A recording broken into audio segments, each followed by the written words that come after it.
Hello, everyone. Welcome back. Today, we're going to talk about the James Bond series, and I have two movie buffs here that I have known for a while now from their respective podcasts. We have Brian Davis from Damn Good Movie Memories and Ian Wadley from the Rock and Metal Combat Podcast. What's up, guys? Oh yeah! What's up, Joseph? I can't crack a water bottle, so you get what I get. Oh, you fucking pussy! I know. Well, that's my Bond villain name too. Fucking pussy. Yeah, yeah. They should change it to not fucking pussy. Right. Not pussy galore. Yeah. Yeah. Well, I'm drinking a Rolling Rock shaken. That's third. Yes. All right. So I know both of you, as well as I, are big fans of the James Bond series, and today we're going to talk about the various movies in the 24 movies in the James Bond series. And first, I'd like to get both of you to give a little bit of a background on where you came into the James Bond series and when, and sort of how you got into all this. So if Ian, you'd like to go first and give a little background on your James Bond history. Well, I grew up in a Vietnamese sweatshop, and I used to make James Bond Betamax tapes. And one day on break, they let me watch one. I was very fond of it. Felt like I was doing something important, for 2 cents a day. But no, I mean, I was raised on this shit. My father was a huge James Bond fan.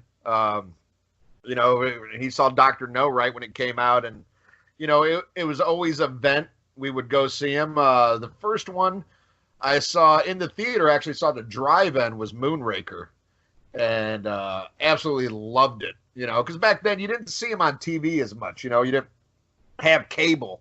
You're lucky you got the Sunday night movie and shit like that. So seeing Moonraker blew my mind. And, because to me it was kind of like there's a little bit of Star Wars in it too. And of course, Star Wars was all the rage, and that's why they did it. But I loved Roger Moore's James Bond. I mean, he was kind of, as a child, he was my James Bond. The same way to my son, Pierce Brosnan is James Bond.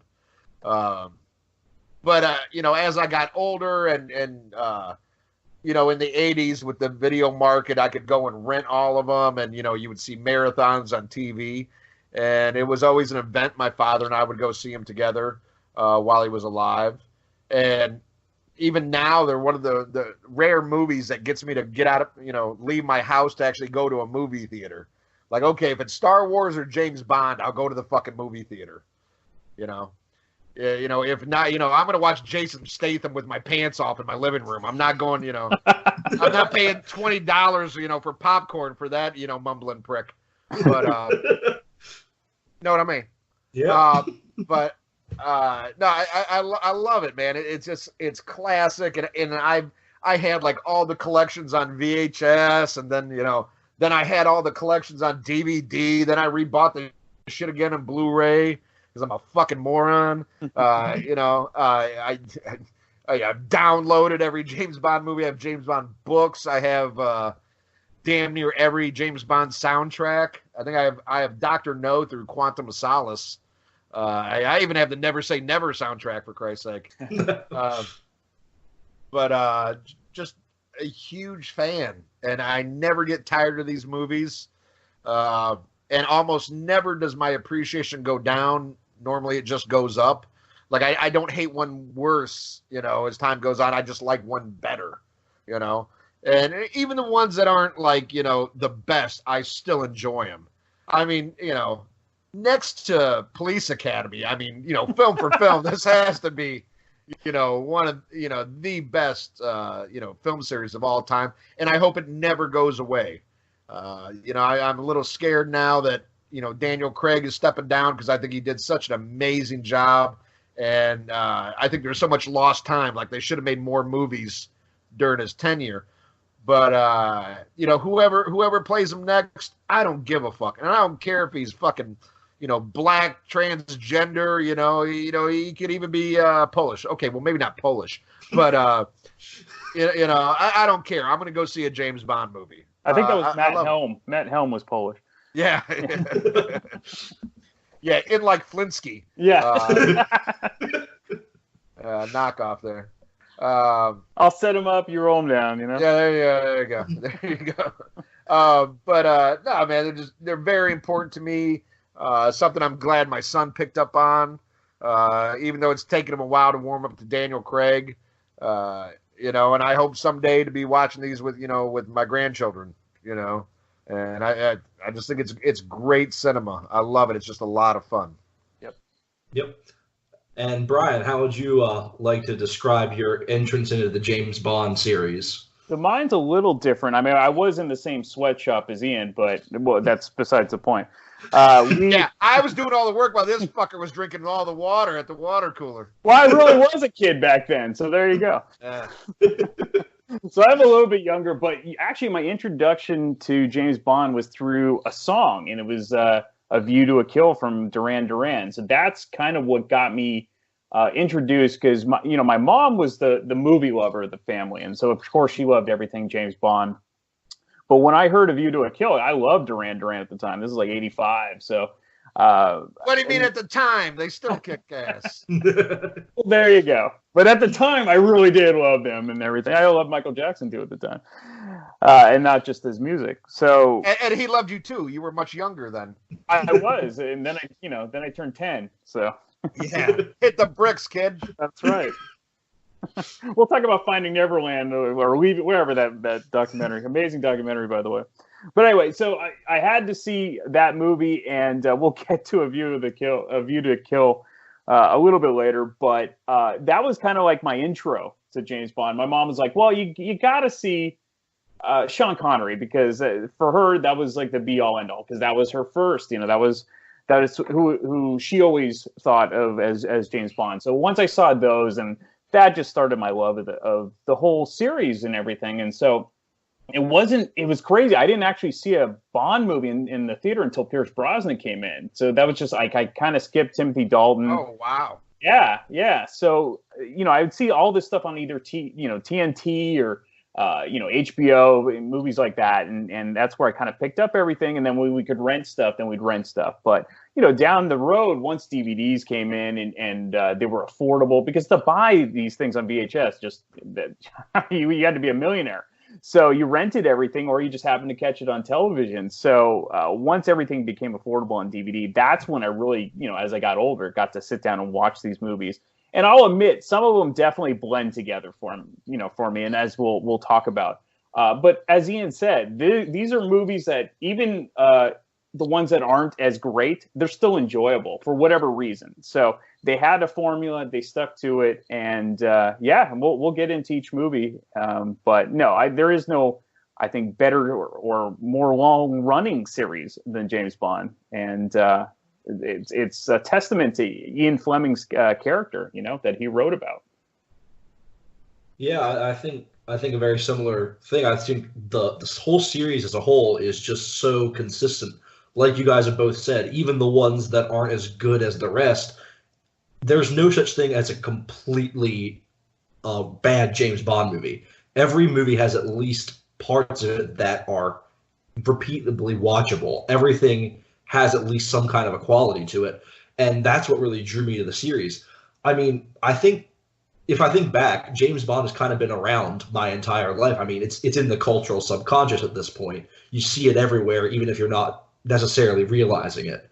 So, I mean, even back to when I was really little, I remember I was at my aunt and uncle's house, and I saw the scene in Casino Royale where Bond was getting tortured, and I had no clue what this was. I didn't know, and it was kind of off-putting to me, and I kind of wanted to go and see what it was.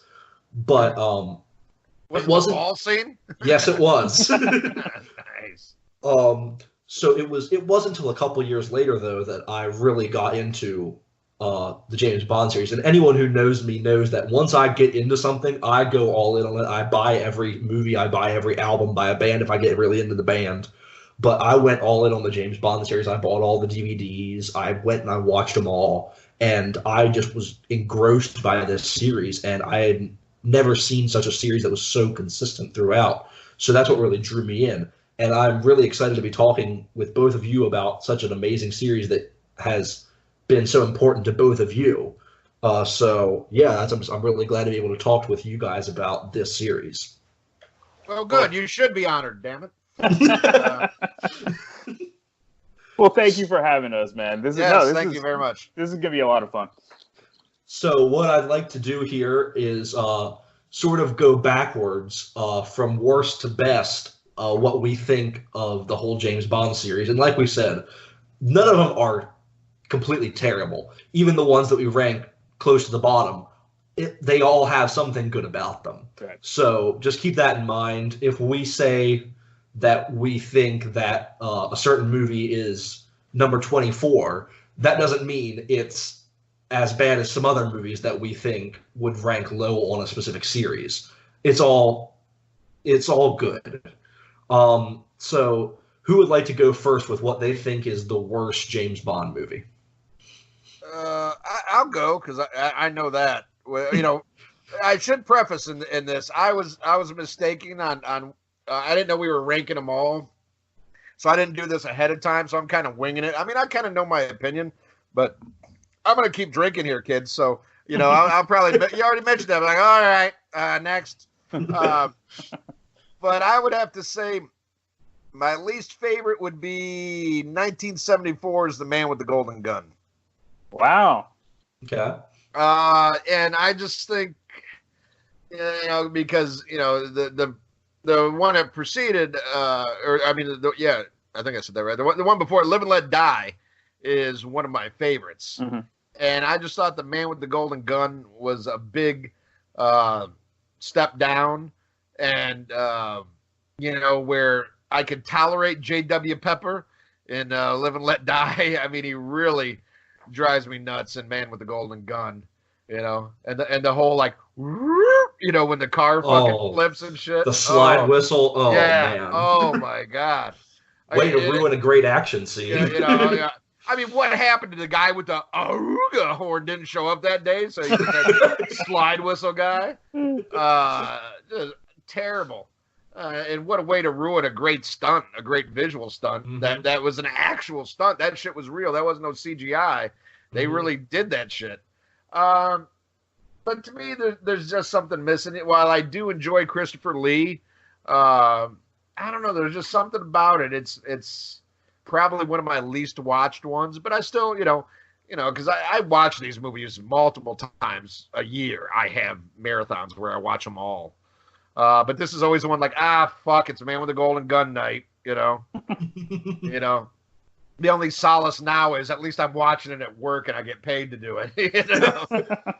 But yeah, again, I don't hate it, but yeah, I think that would be my least favorite. Okay.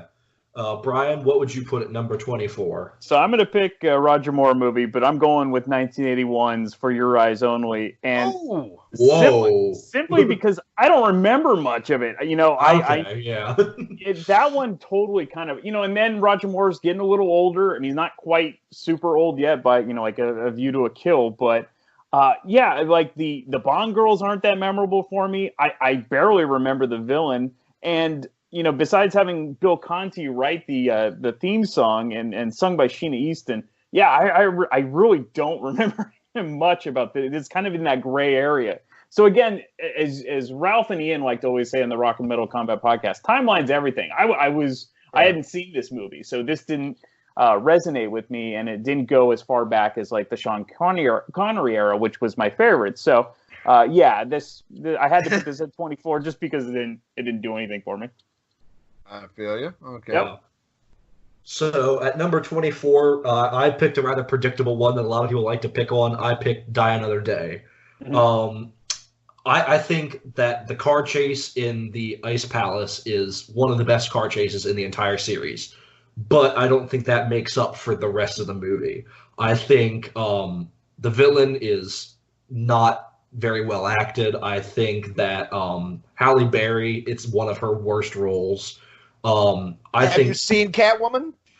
I said one of her worst roles. Okay. I would definitely put Catwoman below this, but I think Pierce Brosnan does a good job in the movie. I think that some of the action is very well done, but I think overall it was a letdown because I think that some of Brosnan's other movies are quite towards the higher end for me. But I think this was just a letdown, especially to be celebrating the 40th anniversary of the series, and they were trying to shoehorn in a lot of sort of callbacks to previous movies that a lot of them I don't think landed. And I think the Madonna theme song is one of the worst theme songs in the entire series. Well, can we at least agree it's the best movie Madonna was ever in? You know? Oh, I love A League of Their Own. And I love Desperately Seeking Susan, so there you go. There we go. Fuck, this is going to be a long show. You mean we're not busy? You mean we're not doing Madonna movies after this? I thought that's what was next. Oh, darn. No, I signed up for Cyndi Lauper movies. Sorry. Oh, okay. Oh, Goonies. Okay. I love Captain Lou Albano. Yeah. But so yeah, I just have to go with Die Another Day. It's probably one of the ones I rewatched the least. I still think there's some enjoyable parts. Like I said, the car chase, some of the action scenes, the pre-title sequence is really good. But overall, I just think it was a really disappointing movie. All right. Okay. So next up, number 23. Who'd like to go for that? Let me think here. I'll take it. Okay. I'm gonna go with the debut from Timothy Dalton in Living Daylights. Okay. And I am not a Timothy Dalton hater. I thought he was a very good James Bond, and I wish he could have got to do more movies. I just think he wasn't given a good script. And I'll kind of, this follows along with what Brian said about For Your Eyes Only. It's one of those ones like, I think the villain's not good. The story's not there, but I think he does a good job as Bond, and I think he's unfairly criticized because I think this one was kind of lackluster story-wise, and License to Kill just came out like at the wrong time, and it was kind of a different style for Bond, definitely more violent, more realistic. So I don't think he got a fair shake, but this one is just, to me, it's not one of the better Bonds. Yeah, I can see where you're coming from with that one. I definitely agree with a lot of what you're saying about the villains and the story overall. I put that movie not too far ahead of you here, but yeah, I can see where you're coming from with that. All right. Yeah, and I'm almost there because after this, my next two picks would be for not to spoil anything, but they would be the Timothy Dalton movies. But I actually picked for 23 Quantum of Solace, the second Daniel Craig movie.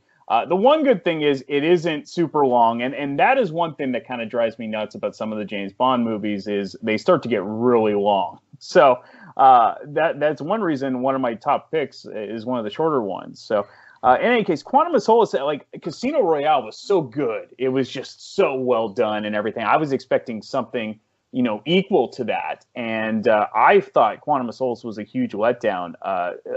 The villain couldn't care less. The Bond girls, Gemma Atherton, I guess is her, Strawberry Fields. That was fine. And the song is Jack White and Alicia Keys, so whatever. Yeah, I don't want to say I was bored with the movie, but I had so high of expectations after Casino Royale that to me Quantum just kind of fell flat. And then they stepped it up again once Skyfall came. But yeah, this one it had to be lower. I had to put it lower than Timothy Dalton. So there you go. And I'm not a Timothy Dalton hater either. I didn't think as Ian said, I didn't think he got a fair shake either. And I'm right there with Brian. Quantum of Solace is my number 23 as well. This is a spoiler for the rest of my list, but this is also why I have high hopes for No Time to Die when it comes out in a couple months, because I think Daniel Craig's tenure as Bond has been very flip-flop. Yeah. And I think it's about time for him to get another good movie out, because Casino Royale and Skyfall are two of my favorite James Bond movies, whereas Quantum of Solace and Spectre are two of my least favorite. But everything that Brian said with Quantum of Solace, I agree. I think mercifully it's the shortest James Bond movie, and I think that's one reason I don't think it's the worst one. But I think the action, it has that problem that a lot of mid-2000s action movies had, where all the editing was really choppy and the direction was not really there. I think the action is good. I wish it was filmed better. I think the villain is extremely forgettable. I think that the lack of a major Bond girl really hurt the film. I mean, you don't really have a standout Bond girl. I mean, Strawberry Fields, she's not in the movie for that long. Right. I think that, like what Brian said, the theme song, I love Jack White's solo work, but I think this song was almost as bad as some of the White Stripes songs that I don't like. Overall, I just think it's a kind of a forgettable movie. So that's why I had to put it so low. So now we're on to number 22. All right. My 22 is going to be 1983's Octopussy. Oh, wow. Yeah, not a big fan of this one. I was let down. You know, this was the year of the Battle of the Bond. Right. You know, it was Never Say Never Again versus Octopussy. Octopussy did better at the box office, Right. than Never Say Never Again. And I think there was a little bit too much comedy in this one. I don't think a memorable villain. I mean, I love Louis Jourdan, you know, as an actor, but I just don't think he was a great Bond villain. You know, and you got Maude Adams back, who I don't know, maybe I just don't like Maude Adams. She's, you know, both of her movies are at the bottom of my list. And to me, a horrible fucking title track by Rita Coolidge. Yeah. But I loved how it was made fun of in Ted. You know, I thought that was great when he sings. I was like, who knows this song other than Bond nerds? And like, no, like, you know, I'm sitting in the theater thinking most people probably don't even get how funny this is, except for Bond fans, because who else would know that shit? You know, it's like, who else would know that horrible fucking Jack White Alicia Keys song from Quantum of Solace? Yeah. You know? Right. But no, Octopussy is one I don't think has aged well, and I found it a disappointment coming after what I believe was a good return to form with God damn it, For Your Eyes Only. So yeah, that'd be my 22. Brian? All right. So I had an. I'm going to flip flop because I started to think about it a little bit more, and I'm going to go with The Living Daylights for 22. The one that Ian had mentioned earlier from 1987. Again, Timothy Dalton actually kind of got an unfair shake with this. But yeah, like Jaron Crabb, who also played the villain. He played the one-armed man in The Fugitive, the movie adaptation. He's a good actor. Yeah. But yeah, for some reason, you'd think he would have been a better Bond villain. Miriam Diabo, she was fine as a Bond girl, and then Aha does the song. But yeah, I think I like the other Timothy Dalton movie just slightly better. So yeah, we'll put Living Daylights as 21 for me. Okay, so for my 22, this is for some people it's on the lower end, for some people it's on the upper end, but I'm going to go with 1971's Diamonds Are Forever. I think that after one of my favorite Bond movies, which would be on Her Majesty's Secret Service, I think this was a terrible way to finish the storyline that was set up in that movie. I mean, I don't think it was intended to finish that storyline, but I just think coming off of such a serious James Bond movie to go to something as sort of campy as this was just the wrong choice. I think Sean Connery, it's one of his worst performances as James Bond. The toupee is horrendous. That's a toupee? It's not as bad as the one or the lack of one in Never Say Never Again, but I think his toupee and Diamonds Are Forever made scale. You know, that thing was alive, man. Burt Reynolds stole it, yeah. Yeah. But I think one of my major problems with this is throughout the movie, I don't even think the movie knows what kind of direction it wants to take, because at the beginning of the movie, Jill St. John as Tiffany Case is an amazing Bond girl at the beginning. But then by the end, when they're on Blofeld's oil rig, she's jumping around with a machine gun, like squeeing and falling off the side of the thing. Yeah, so her tits can bounce. Oh see, it's visually pleasing, but I mean, as part of the story, I think her character regresses as the movie goes on. Hey, I think I would rather watch her tits bounce than hear Denise Richards try to be a fucking rocket scientist. Yeah. I'll give you that one, but also I think that Charles Gray as Blofeld. I mean, Blofeld in drag was just a little too much. Oh, every time he comes on the screen, though, I just want to go, it's just a jump to the left. Oh, there's this YouTube series I watch where every time he reviews anything that involves Charles Gray in relation to James Bond, he plays that clip before he talks about Charles Gray. Nice. So yeah, I just think overall it was extremely disappointing coming off of On Her Majesty's Secret Service. Although I'll give it to the title song. It's one of my favorite title songs. I mean, anything Shirley Bassey does is great. Yep. But overall, I think the film was just extremely disappointing. I think that there was some good dialogue, but I think a lot of it was sort of it was a missed opportunity. And the whole moon buggy chase was just I couldn't get behind that. So that's my number 22. Ian, what's your number 21? My number 21 is my first entry from Daniel Craig, and that would be 2008's Quantum of Solace. And, as Brian previously mentioned, just a huge step down from Casino Royale, which I got to admit, when I saw Daniel Craig, I'm like, that motherfucker ain't James Bond. Look at that motherfucker, blonde motherfucker.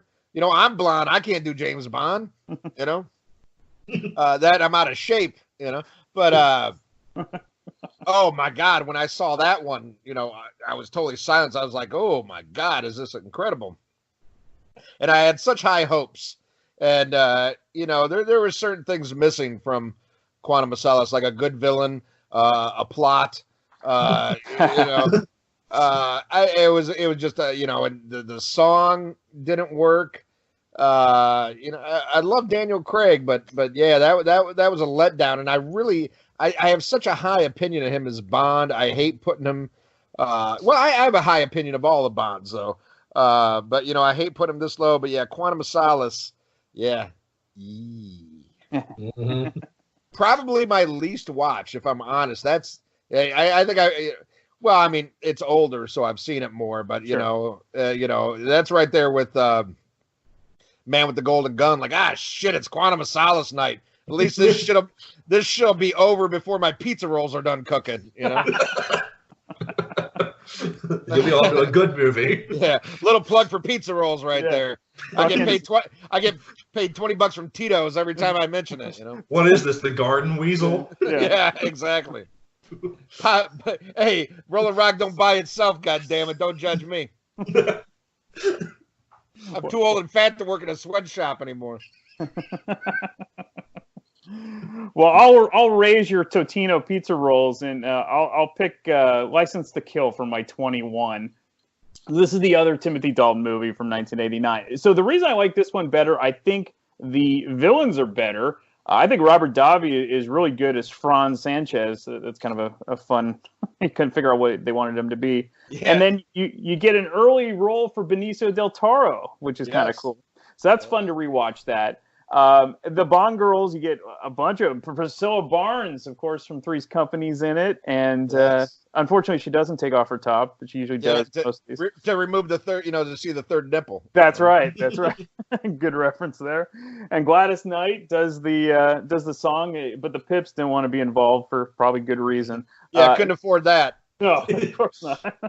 Spent all that money on Priscilla Barnes, Yeah, and pizza roll. So. Yeah, License to Kill, I would say of the two Timothy Dalton movies, this is the one I probably enjoy a little bit better. But yeah, I mean, they are inferior compared to the other good ones, so they had to be at the bottom, but not quite at the very bottom. But yeah, these are just not memorable films. And it would have been interesting if, say, Timothy Dalton was given, the Pierce Brosnan type movies in a different era. It might have been a little bit better. Right. So for my number 21, I'm going back to Daniel Craig, and it hurts me to do that, but I'm going to have to talk about Spectre from 2015. Wow. Oh, boy, coming off of Skyfall. So the things that I don't... This is where we're getting into the mid-tier already, that they're not... There's very little that's extremely bad about it, but it's nothing really stands out. To go with the bad stuff, I think that Christoph Waltz, his portrayal of Blofeld, could have been so much better.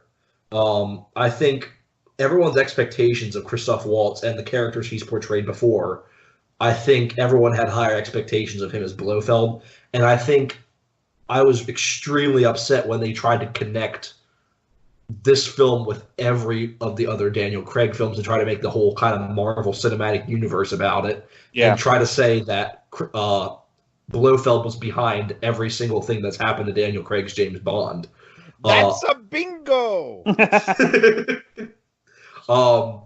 I think that, especially trying to connect him with someone like Silva from Skyfall, who was obviously his own man and out to just do his own sort of thing, I think that one is what really kind of drew me off, because I mean, like, the other two were connected already, so just piling Spectre on top of the quantum stuff, okay, whatever.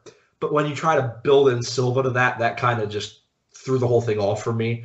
I think some of the action scenes were really good. I think Madeline Swan was a good character. I think that Daniel Craig, even in the movies that I don't like, the two that I've mentioned, I think Daniel Craig is an amazing James Bond, even in the ones that aren't as good.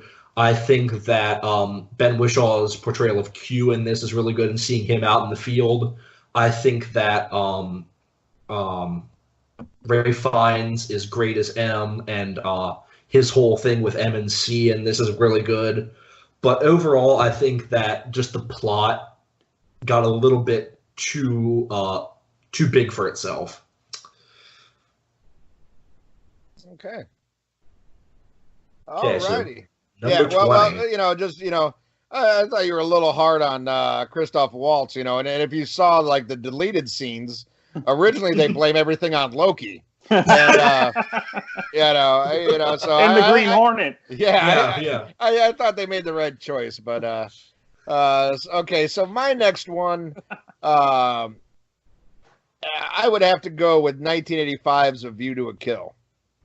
While I do love Christopher Walken as the villain in this one, I love Grace Jones in it. Yeah, I just want to, made it. Oh yeah, Grace Jones. Woo, boy, I don't know. I usually, I'm a tip man, but I'll sacrifice it for Grace Jones. Oh my God, 'cause she would fuck me. That's a scary thing. And I have a low pain threshold, but I'd still do it. I have fond memories of this era. I went to the theater to go see this, of course. Bought the soundtrack because I was a huge then and still am a huge Duran Duran fan. But man, Roger Moore at this point, and I think most diehard, probably people who listen to this already know this, but if there's any like newbies or not full blown nerds might not know. Roger Moore was older than Sean Connery, when he took the role. He's just older than him, period. Right. So by this point, and he was wanting to quit the franchise for a long time. Yeah. They had to talk him into, From Your Eyes Only On. But it really starts to show at this point.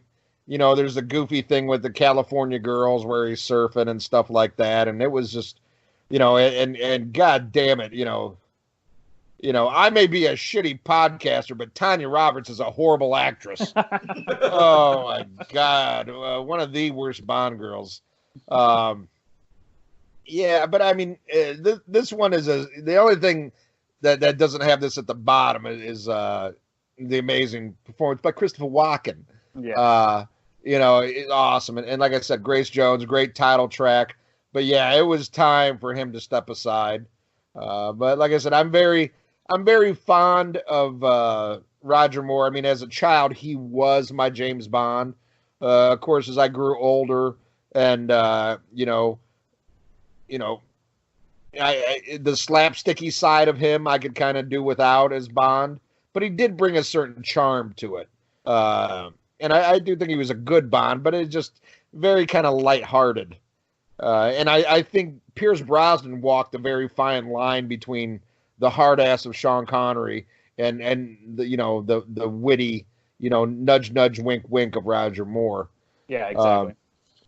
But yeah, View to a Kill would have to be my what are we on now? That's my 20. Number 20, yes. All right. Enough of me rambling. What do you think, Brian? Well, I'm going to pick one that Ian already picked, and that's Octopussy from 1983.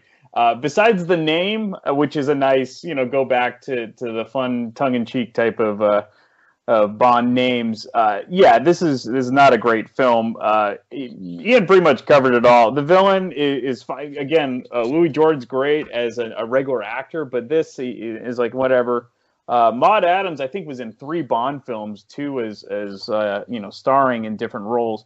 And then I barely remember Magda. So Christina Wayborn and Rita Coolidge. Yeah, this movie, you can tell it's getting long in the tooth. And by A View to a Kill, Roger Moore is about to collect Social Security. So this is, it's starting to get really long in the tooth for Roger Moore. So, yeah, Octopussy, I put a little bit lower than A View to a Kill, just because there is some guilty pleasure about A View to a Kill.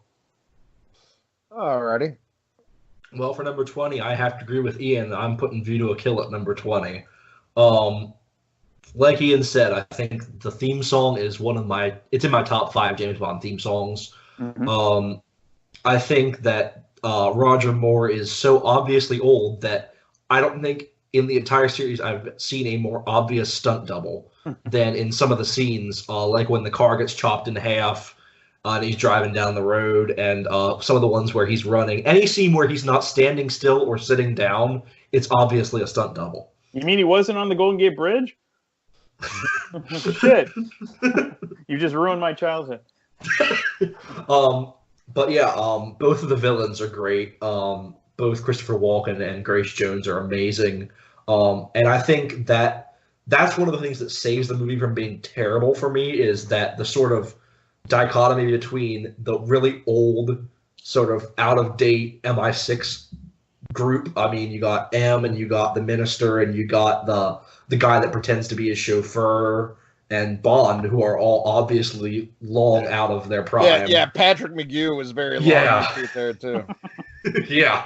And then you have these 2 young, really quirky kind of villains who really they kind of spice things up in terms of what the villains were even bringing, because even in the past couple movies before this, as much as I love For Your Eyes Only and Octopussy, the villains were kind of old hat. I mean, in For Your Eyes Only, you had Julian Glover, who was, amazing actor, but I don't think he brought a lot to that role. And then in Octopussy, you just have the Russians again. And, as much as I love a lot of the different James Bond movies that involve plotting against the Russians, I think that's one of the weaker of the Russian plots, along with Living Daylights. But I think that's one of the things that really stands out for A View to a Kill for me, is the villains and the theme song. There's not a lot of action to really talk about. There's not a lot of good Bond character moments. I think the plot is surprisingly coherent for as much of sort of farcical movie as this is. But overall, I think it's an okay movie. That's why it's at my number 20. I do love the deleted scene where Christopher Walken talks about hiding the microchip in his ass, which Quentin Tarantino would steal years later. That's right. This microchip. Yeah. It's your birthright. Yeah. All right. Now it's on to me. Okay. Let me see here. I'm looking at the list. I'm going to have to go with my second Timothy Dalton entry, and that's License to Kill. And I do like this movie. Well, I like all these. Now we're getting into ones I like, but they got to fall somewhere. Right. Mm-hmm. I do like the attempt to make it a more realistic, with more of like a realistic aspiration from a villain. I think was a cool thing to do, even though I much prefer my villains to have like this grandiose shit that would never happen. If you're gonna go big, But I thought at this point in the franchise, you kind of had to do something like this. And they tried to make it more contemporary. And I think it was just a hard time because the franchise was getting so old at this point, and you had so much other shit. You know, the competition when this one came out, you know, it was up against a lot of, you know, bigger movies that did better, and it got lost between the cracks. And he was going to come back. But, you know, there was all the legal reasons that James Bond was held up for a few years. So when they did come back, they gave him the opportunity, but he said no. And then that's when they got who they originally wanted to replace Roger Moore, you know, with Pierce Brosnan. Yeah, he was doing Spencer for Hire. Yeah, no, Remington Steele. Remington Steele, I'm sorry. Yep. Yep, sorry. Which I love that show. I have the first season on DVD. Yeah. And nobody bought it, so I don't think they put out the second season. I think I bought it. That was it. Did you guys ever watch Sledgehammer from the 80s? Oh, yeah. Yeah, that was another kind of good spoof, you know. Yeah. Here. But, I like License to Kill, but I like the rest more. What can I say? Yep. All right, Brian. All right, my number 19, and here, again, Ian said it, these are ones that we like, but you got to put them somewhere. Moonraker from 1979. So you do get Jaws coming back. You know, it's very rare besides Blofeld to get a villain to return to a movie. So that's cool. And he even gets a girlfriend. So he's kind of like a villain / turn to a good guy. So that's kind of fun. But the whole space thing is kind of ridiculous. Great Bond girl name with Holly Goodhead. So that's I like that. And Lois Chiles. But yeah, this one, it goes too long. So even though Jaws is great, and you get Shirley Bassey doing the theme song, there's just something missing about this. It should have been a lot better than it was, but it is memorable, so that's good. I mean, so you know, you remember Moonraker, so you know things do stick out for it. But yeah, this one wasn't as good as others to me. So Joseph. Now my number 19 is going to shock a lot of people. I'm going with Dr. No. Wow. I think my biggest problem with Dr. No is that other movies did it better. I think that there's a lot of good things to be said about Dr. No. I think that even right out of the gate, Sean Connery gives an amazing performance as James Bond. I mean, one of his best scenes right at the beginning, giving the famous James Bond line when he's in the casino. I think that the villain's plot is not the greatest. I mean, it's kind of a little bit. I mean, you understand it more when you figure out that like his connection to Spectre in the later movies with like the way that builds up Spectre more. But when he just kind of name drops Spectre in the scene in the dining room with James Bond and Honey Rider, I think that it doesn't really give up as much weight to it in that as it would come to have in later movies. I think the performance of Dr. No is good, not necessarily like top tier Bond villain, but I think that Quarrel is great. But a lot of the action is what I don't like about some older movies is the really obvious editing cuts that a lot of later movies did away with and did a lot better. But I think that it's a good movie, but I think it's definitely, other than Diamonds Are Forever, it's Connery's worst. But I think it's a good movie.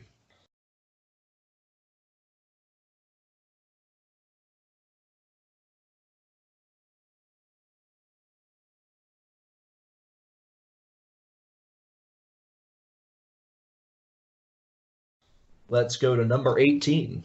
Number 18. All right. Number 18, I'm going to have to go with 1979's Moonraker. Does have a very special place in my heart, being the first one that I saw in a theater. But there is a little bit too much comedy in this one. I think there's some great stuff in it, too. But comedy kind of, you know, and it's following The Spy Who Loved Me, which, you know, to me, that's about just as much of a drop-off as, you know, Quantum following Casino Royale. Yeah. Big drop off there. But I still love it, you know. And yeah, Holly Goodhead, you know. Which you know, originally was called half-ass hand job, but the censors wouldn't allow that. But it's good, and every time I watch it, it's a guilty pleasure movie. I have it ranked higher than it probably should be, but it does have, you know, special meaning. So yeah, that would be my 19. Yeah, same thing. And then for my 18, A View to a Kill, same thing. It's a guilty. You're on 19, right? 18. Oh, okay, my bad. Yeah. So for 18, I picked A View to a Kill, 1985. Same thing. It's a guilty pleasure. But yeah, Roger Moore, way too old in this. I like it because it does take place in the San Francisco Bay Area. They're talking about Silicon Valley, which way ahead of its time. And this is 1985, so they are actually making the computer chips. That's where the whole Silicon Valley came from because of IBM and Apple and places, Hewlett Packard, places like that. But yeah, I mean, Christopher Walken's great as the villain. How can you not like Christopher Walken? One of the top name villains of anybody in the series. And yeah, Mayday, Grace Jones, super, super hot. Tanya Roberts is hot too. She's not a great actress, but yeah, you know, she's eye candy. She's Sheena. So, and then second best theme song for me, and that's A View to a Kill. Duran Duran. Absolutely tremendous. The worst part, though, is like the shit that got cut out of the movie because there was a subplot featuring a young Bill Wang as a sidekick called Short Round. But didn't make the cut. Poor Bill Wang. He probably said "bam" too much. Yeah. Way to go, James! Bam, bam, bam. They were gonna have Lee Gershman as the retarded Jaws. So yeah, he roared like in Jaws 4. He said, "Hey, Roger Moore, I'll give your stunt double 5 chopsticks. Bam, bam, bam." Top bad, number 18 for Joseph. I think Lee Gershman was too worried about Tanya Roberts and Grace Jones having their shirts tucked in. That's right. Get out. Yeah. For my number 18, I'm going with one that Ian already talked about, and that is The Man with the Golden Gun. I think that it, especially like what Ian said with coming off of Live and Let Die, it's in my top 5. Spoiler alert, but I love that movie so much. I think it's a huge drop-off coming off of that. I think that Roger hadn't quite found his niche for the character yet. I think that a lot of what James Bond does in this movie is very out of character. I mean, the way he treats Maud Adams is extremely out of left field when you consider a lot of what his character has done. Even though he has always been sort of a lecherous kind of a guy, I think he goes a little bit farther than that in this. I think what Ian said, Sheriff J.W. Pepper was good in Live and Let Die, not so much here. There's a lot of great action, but again, they always find a way to undercut it with the frickin' slide whistle. I think that Christopher Lee as Scaramanga is one of my favorite villains, but I think that the plot of that villain is a little bit iffy. I think Hervé Village is great as his sidekick. Knick-Knack. Knick-Knack. So good. Which originally Lee Gershman was going to play the sidekick when it was called Dipshit. So they changed it to Knick-Knack, and they got Hervé Village. True story. True story. I think with this is the one where the Guy Hamilton trope of the sidekick comes back at the very end took a little too far, because I mean you have the previous 3 Guy Hamilton movies all have the sort of fake out ending, and then they have Goldfinger coming back at the end, and then Mr. Wint and Mr. Kidd and Diamonds Are Forever, and then Tee-Hee and Live and Let Die. This one takes it a little too far with Knick-Knack coming back and attacking them in the ship, and then they hang him up on the mast. I think that it has one of the worst Bond girls. I think, what's her name even? Mary Goodnight. Britt Baker. Britt Eklund, yeah. As Mary Goodnight was not one of my favorite. I think she was hot, but that didn't do it for me. Overall, I think it was one of Roger Moore's weakest films. I think that he hadn't quite found his character yet, and I think that really negatively impacted the film. So that's my number 18 is The Man with the Golden Gun. All right, my number 17 here. Let me look at my list. Now this is a one. This is probably going to shock a lot of people, but you already shocked them with it. I would say Dr. No. Well, it is iconic. Again, timeline is everything. Absolutely. And so many of these I saw before Dr. No. So kind of the bar was raised high. And by the time I saw this, while I appreciate it, and I'm sure it was groundbreaking for its time, it's just not as grandiose as other James Bond movies. In scope and in villain and everything. I mean, it's a great place to start. Don't get me wrong. I love Dr. No, but I find sometimes I call it Dr. Slow. It's a little slow sometimes to me. But I do respect it. I do appreciate it. And yeah, it is what it is. At this point, we loved all of them at 24 and we love them now. That's true. It's just, so you got to pick something, and I'm going with Dr. No. Actually, the Lee Gershman movie was Dr. Slow, so you forgot that one. All right, my 17 is my least favorite Pierce Brosnan movie, and they started to kind of blend in for me. Die Another Day. I think Joseph mentioned this one from 2002. Halle Berry. I love Halle Berry. One of the hottest actresses there is, and seeing her come out of the water in the bikini, tremendous. But that is by far the most memorable thing about this movie. I do like Rosamund Pike. I think she's a great actress too. Don't remember any of the villains at all. So very unmemorable. And the worst Bond song. One at least. God, yeah. I think that's. Well, I don't know. Maybe the next one might be up there too. But yeah, really. Again, it's entertaining, but for all the Pierce Brosnan movies, I think it's the worst, and that was probably it for Pierce Brosnan after this. Or what more can you do at this point? Okay. Yep. All right, Joseph. Okay. So at number 17, I'm going with one that both of you have already talked about, and that is The Living Daylights, which is my least favorite of the Timothy Dalton movies. And I think, like both of you, I think that he was never really given a fair shake as James Bond. I think that it's very obvious if you look at the writing of this film that a lot of it was intended for Roger Moore. A lot of the situations that Timothy Dalton is put in and the lines that he's given, a lot of it is not necessarily suited for him. I think the reason that most people are kind of turned off to him is because if you look at a lot of the lines and then you compare it to the inflection that he's giving it and some of the rage moments that he has, like when he pops the balloon after the other agent's killed, it kind of feels out of place when you look at the lines that he's saying or the situations that he's put in, which when you compare that to like License to Kill, I think the sort of violence is a lot more at home in License to Kill than it is in The Living Daylights. I think that the theme song's good, not at the top or the bottom of my list.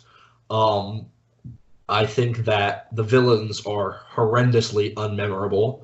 I think that Joe Don Baker was terrible as Whitaker. I think he was much more memorable in the Brosnan films than he was in this. I think that the Russian, the guy that defected was unmemorable.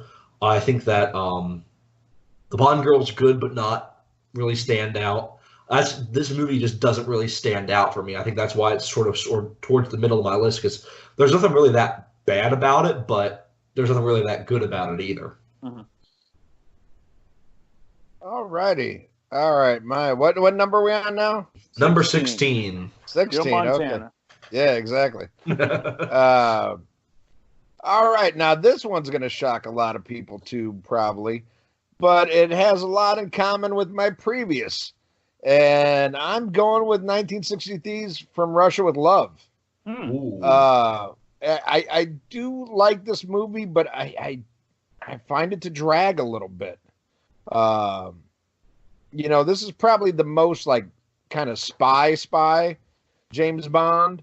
Definitely relies less on gadgets, and there's some memorable villains. With Robert Shaw's great, and the chick with the knife in her boot. I like her too. But there's other parts that drag. I ain't gonna lie. I might have pulled one off to the gypsy fight a couple times. I like that shit. But again, this is another one. The timeline is everything, and after seeing all the grandiose Bonds, I find this one a little slow. But I love it. Mm-hmm. So my number 16 is The World Is Not Enough from 1999, the Pierce Brosnan one. This again a little bit better than Die Another Day, but again it's starting to get they're all blending in for me. So I'll go to the movies to go see them. They're enjoyable, but yeah, nothing really stands out. I do like Renard, Robert Carlyle, and Denise Richards. That was a stupid casting, and she could have been eliminated. But Sophie Marceau is great. The song by Garbage, whatever. It's a little bit better than Madonna, but not. I like that song. Yeah, Garbage is a good band. So, but compared to the other Bond songs, it didn't do anything for me. But yeah, so this movie's got to go somewhere. I didn't think it was on the lower part of the list. It's just kind of in the middle. It's almost like filler, as we like to talk about it. So, Joseph, I will go with another Pierce Brosnan movie, but one that none of us have talked about yet, and that is Tomorrow Never Dies. Mm-hmm. I think that it has a lot of great action, and that's about it. I think that the villain is okay. I think that the Bond girl is okay, Wei Lin. I really don't like the whole romantic thing that they added at the very end. I think that Terry Hatcher was a terrible casting choice. I think Brosnan's good as usual, but I don't think anything really stands out that much about this movie, other than the action scenes. Especially, probably my favorite is the car chase where he remote controls the BMW. Yeah, that's great. I think that's really about it that stands out from this movie for me. Some of the henchmen are kind of weird, especially the one that kills Terry Hatcher's character. But yeah, I think it's sort of run-of-the-mill James Bond. It's a good action movie, but I don't think really much else stands out about it. Mm-hmm. All righty. My next one would be 1971's Diamonds Are Forever. And this is a guilty pleasure for me. Like every time I watch it, I was like, I shouldn't like this movie as much as I do. But there's something I like about it. And it does have, parts that, like, okay, could have done without this, could have done without that. But I don't know, maybe it's Tiffany Case's tits that carry this one a lot higher for me. You can definitely tell, this is a paycheck movie for Sean Connery. Yeah. Of course he didn't want to, but he was promised. They funded, I think, like 4 movies. Yeah. For him to return to do this. None of them were successful. He's mailing this one in. But it was great to have Connery back. I ain't gonna lie. And this is something that I should ask. We haven't discussed yet. Are we including non-canon? Like, is Never Say Never Again included on this? I did not. Okay. I didn't either. But actually, that brings up a good point. Which one did you like better, Never Say Never or Octopussy? I would have to say I like Never Say Never Again better than Octopussy. Yeah, me too. I'd go Octopussy. But the real question, which one did you guys like better, Never Say Never or Thunderball? Thunderball. Yeah, I like Thunderball better. Yeah. yeah, Thunderball. Yeah, better. But I don't know. I love Never Say Never Again. I Kim Basinger, man, in her prime. Well, like, was it Klaus Maria Brandau was the villain? And I thought he was good. I thought did a good job. Yep. I think Max von Sydow's Blofeld was good in that. Yeah. The little that he was in it. Right. But if we talk about non-Eon films, I fucking detest Casino Royale. Oh yeah. The 67 version. Oh, what a piece of shit. Yep. even fucking the great molester himself, Woody Allen, couldn't save that for me. And I love Woody Allen, but what a horrible piece of shit. And I don't know if I've ever actually made it all the way through. I've tried to force myself to watch it, like, you know, because I'm a completist, but I don't know if I ever made it all the way through. I think there's some good parts, but overall, it's obvious that there was like 10 different directors on that. Yep. Yeah. Good parts, I would say the credits. Like, oh, thank God, thank God if I made it that far. It's like, oh God, the only time I was ever excited to find out who the key grip was. You know, like, oh God. But anyway, yeah, Diamonds Are Forever. Yeah, that'd be my next one. But it is a guilty pleasure. There's stuff I love. I love the villains. Mm-hmm. I love you can't come out and say they're gay, but it's implied that they're gay. Yeah. You know, it's very much of the times and being kind of, you know, controversial. And I thought it was pretty neat. And I love Bruce Glover, and I forget the other guy's name. I thought they were really great as killers. Yeah. Putter Smith. Yeah. I thought they were really cool. But, yeah, Charles Gray coming back to the series again, but this time as Blofeld. Yeah, but I still love him. You know, it's just a jump to the left. Yeah. My number 15 is going to be Tomorrow Never Dies. That's the second Pierce Brosnan movie from '97. I really like Jonathan Pryce. I think he's a great actor. He's a good villain as Elliot Carver. I do like Michelle Yeoh in it, you know, as Wai Lin. There's some good, you know, martial arts in there. So, I mean, again, that is, there's other movies that have martial arts in there when we get to Roger Moore for me that aren't quite as good, but, you know. And then the song being Sheryl Crow. Yeah, this one, like, for me, it was two great Pierce Brosnan movies in a row. And I think those are definitely the two, this one and the first one, the two standouts for Pierce Brosnan.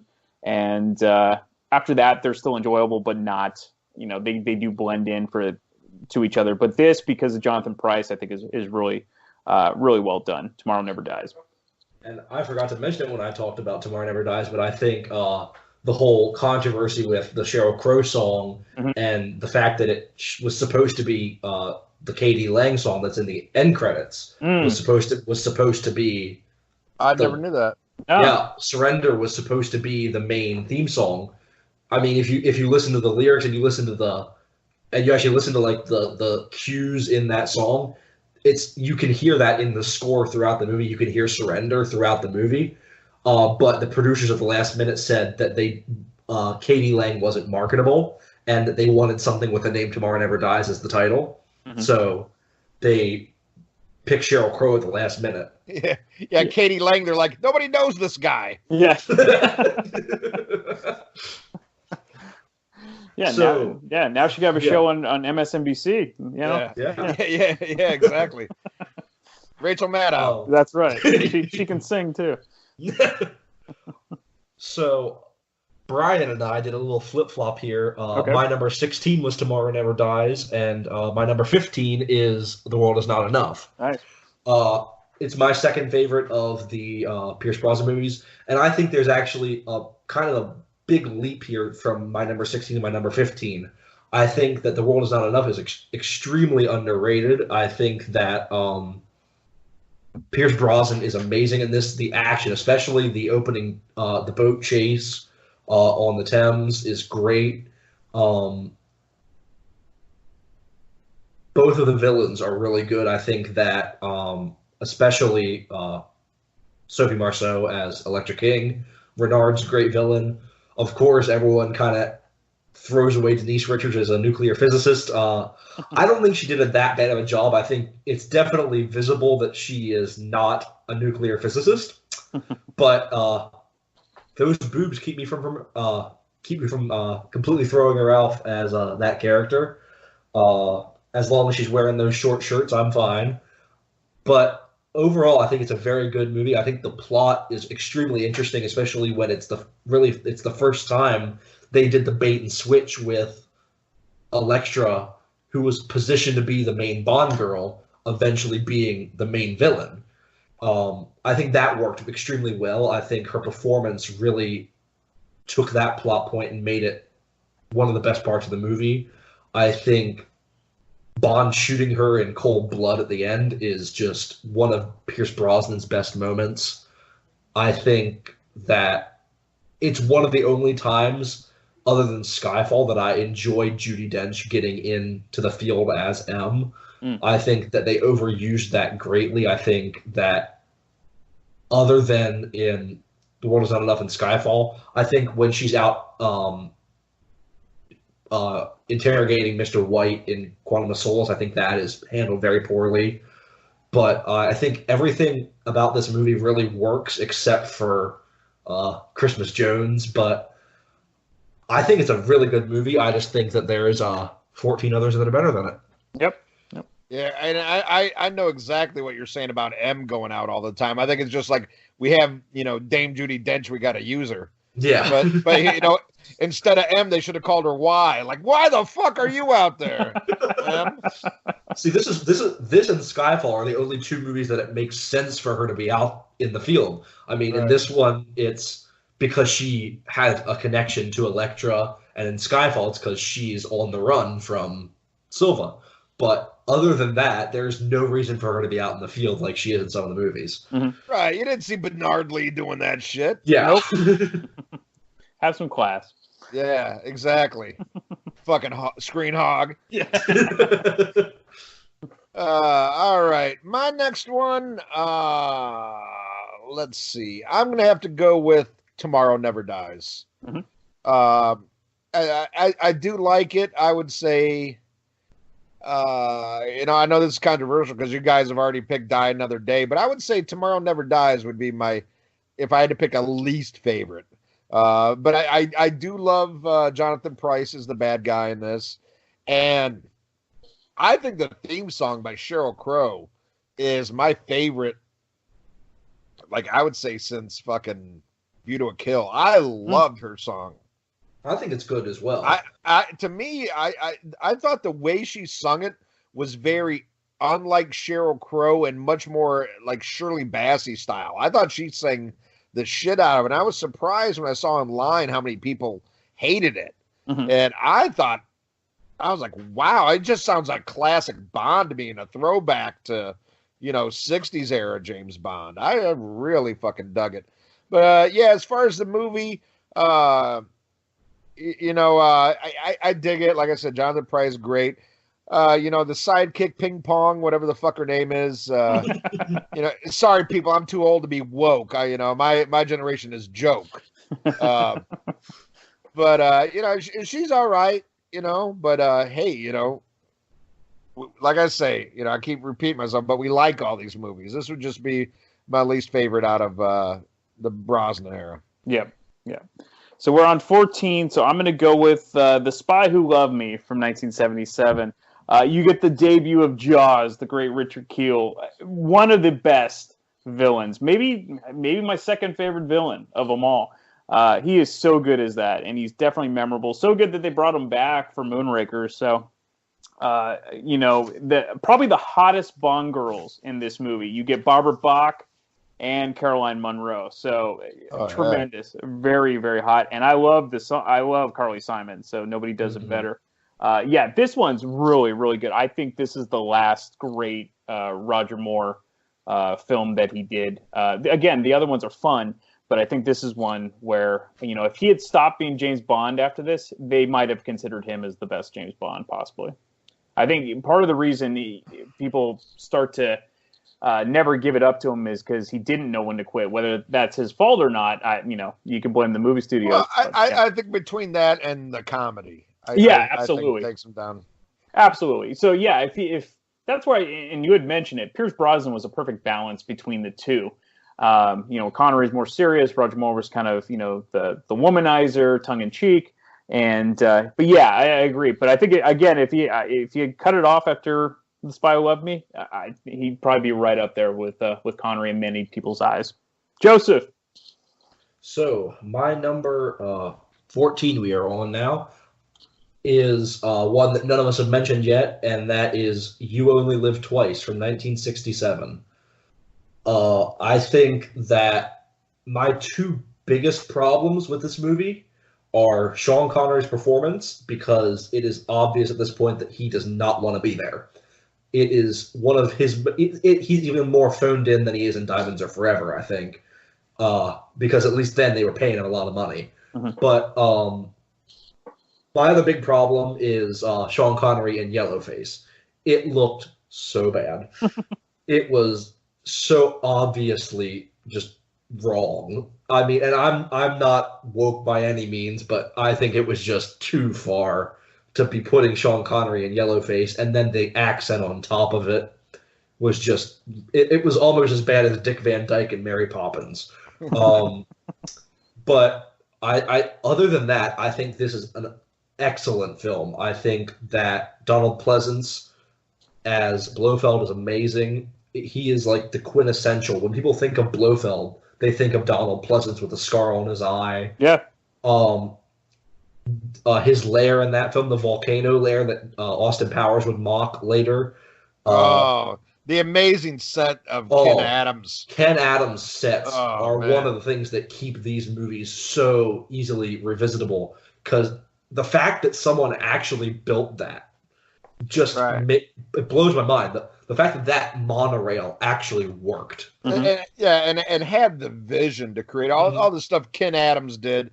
Doesn't get nearly enough praise, and I hope a lot of people who are listening to this know who Ken Adams is and knows how important he was to this franchise. And that's why I haven't talked about Moonraker yet, because that kind of saves Moonraker for me as Ken Adams.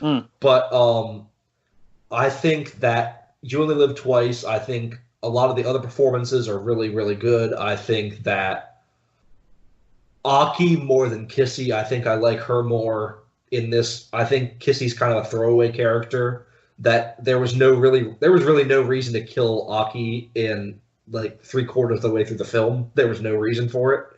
But I think that a lot of the action and a lot of the dialogue, and this is some of the best dialogue in the whole series, and some of the side characters, like I can't think of her name, the redhead that gets thrown into dropped into the piranhas. Firecrotch Jones. Yeah. I don't know why I can't think of her name, but that is her name. That is her name. Yeah. But yeah, her character's great. I think that the henchman, that the guy that runs the corporation, he's great. I think that the score is one of my favorite scores in the series. I think you can't go wrong with almost any John Barry score, but I think this is a really good one.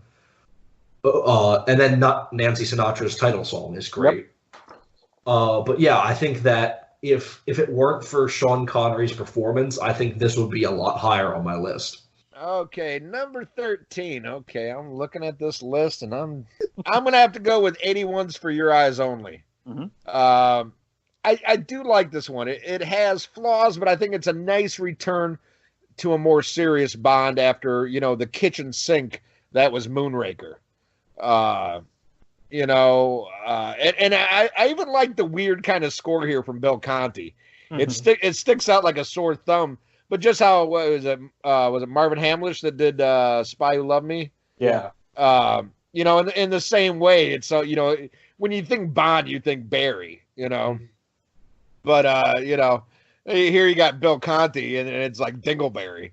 But there's something charming about it, and fun, and I always, I think of that when I watch this. As soon as I start hearing the music, I go, oh, this ain't John Barry, this is Dingleberry. Oh, this is kind of cool, I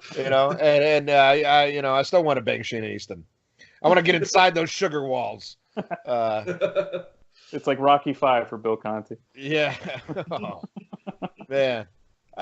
Mickey loves you. Yeah. Get up, you bum, because Mickey loves you. This is a good one.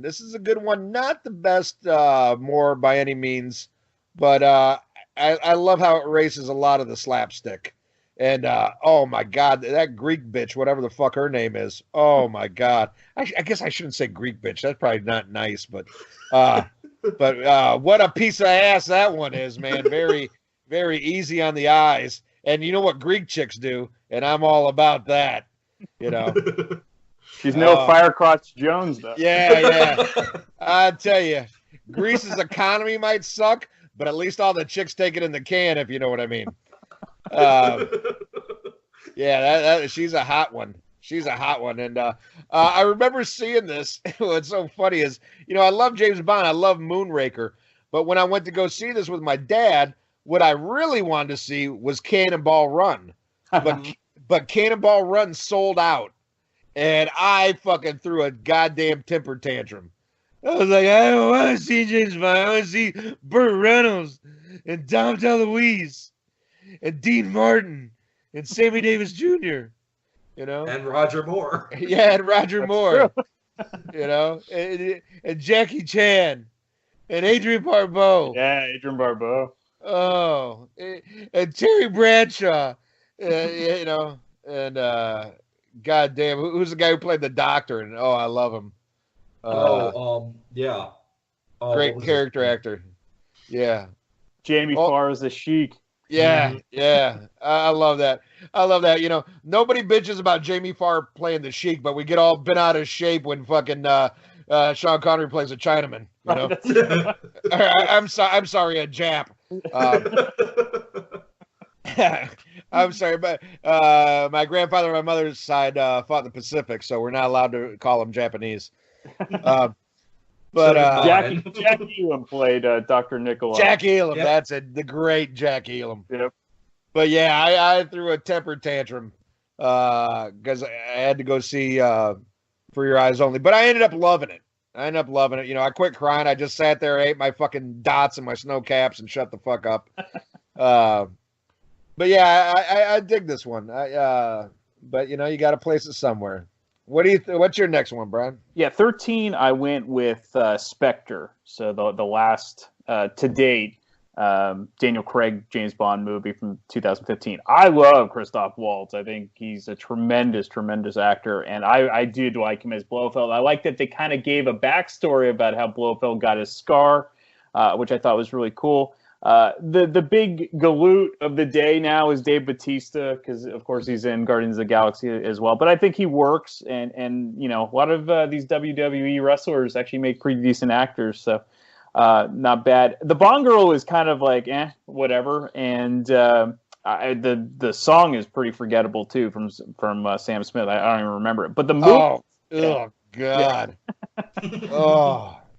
But the movie itself, it's great because as Joseph was saying, we were kind of worried if it was going to be good, bad. So I thought this one and the one before that, which we'll get to, for me, were really, really well done. One thing that I don't like about newer movies is they're all too fucking long, and I believe Spectre is the longest of all the James Bond movies at almost 2.5 hours, and so. That gets to be a little much. But if you look on the whole, though, most James Bond movies are, like 2:15, 2 hours, or and some change. Yeah. That never bothers. As long as you keep my attention, a long movie doesn't bother me. Sure. But some of in general, like movies, regardless of James Bond, are just way too long. And I'm not even talking about like The Irishman. I'm talking about comedies that are over 2 hours long. So. There's no need for that, but we're kind of getting off subject. Spectre, I think, is really, really well done, and I'm really looking forward to probably the final Daniel Craig movie coming out this year. So my number 13 is Spectre. All right. Okay. So my number 13 is one that you have both already talked about, and that is Moonraker.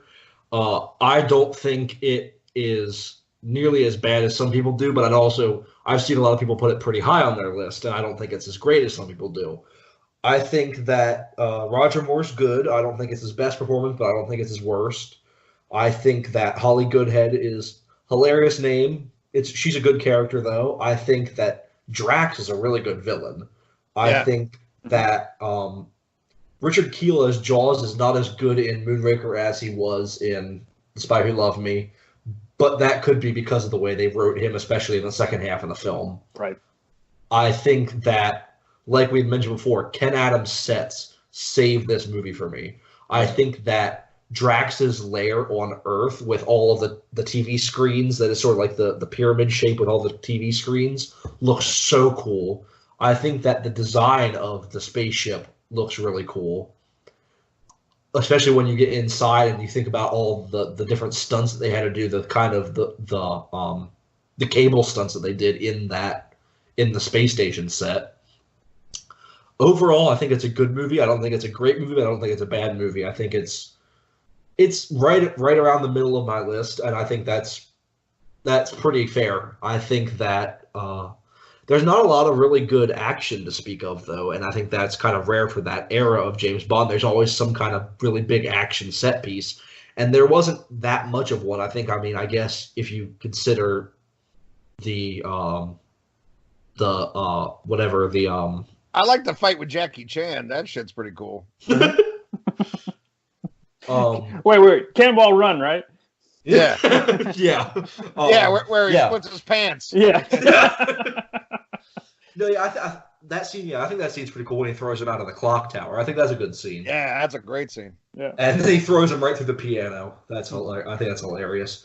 But yeah, I think it's a good movie. Right in the middle of my list. So that's my number 13. But what nobody brought up was the double take pigeon. Oh my God. No, not the double take pigeon. That's right up there with random man drinking beer and dog. Yeah. All right. My next one. Okay. What number are we on? Number 12. Okay, I'm just worried I'm going to run out of beer. My next one would be the first entry from Pierce Brosnan, GoldenEye. I do like this movie, and I love what's the chick's name? Famke? Yeah, Famke Jensen. Oh my God, is she so smoking Xena hot. Onatopp. Yeah, yeah. Does that make me a bottom? I don't know. Only if you're Greek. I'd let it strangle you with those thighs any day. Yeah, I don't know. I might have to be the meat in a sandwich, you know. The Greek on the bottom and her on top, you know. But no, I really dig this one. I like it. I was a big proponent of, getting Pierce Brosnan back when they got Timothy Dalton. Yeah. Now, I had no problem with Timothy Dalton because to me he's immortalized, dude. That's Prince Baron. Mm-hmm. And if you were in Flash Gordon, you're good in my book. Shit, they could have made Sam Jones fucking James Bond. I'd be like, hey, fuck it, it's Flash Gordon, But no, I was glad to see him take the role. And I think he did a great job walking that fine line, of seriousness and nudge, nudge, wink, wink, say no more. I dig me some GoldenEye. But I like two others a little bit more. And I know that's quite controversial because you guys already listed Die Another Day, and a lot of people hate that one. I do not hate it. But yeah, I have to go with GoldenEye. All right. So my number 12, I'm going to go with Skyfall from 2012, the third Daniel Craig movie. Yeah, after Quantum of Solace, and I talked about it before, that's my 23rd ranked one.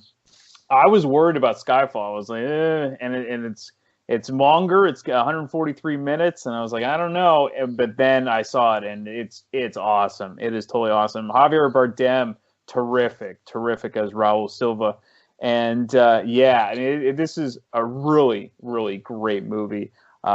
Tremendous action. There's just a lot going on, and really well done. Doesn't feel long, those are the best, and. You get it. It's of the time. Adele is the most bankable artist at the time, so she does the theme song.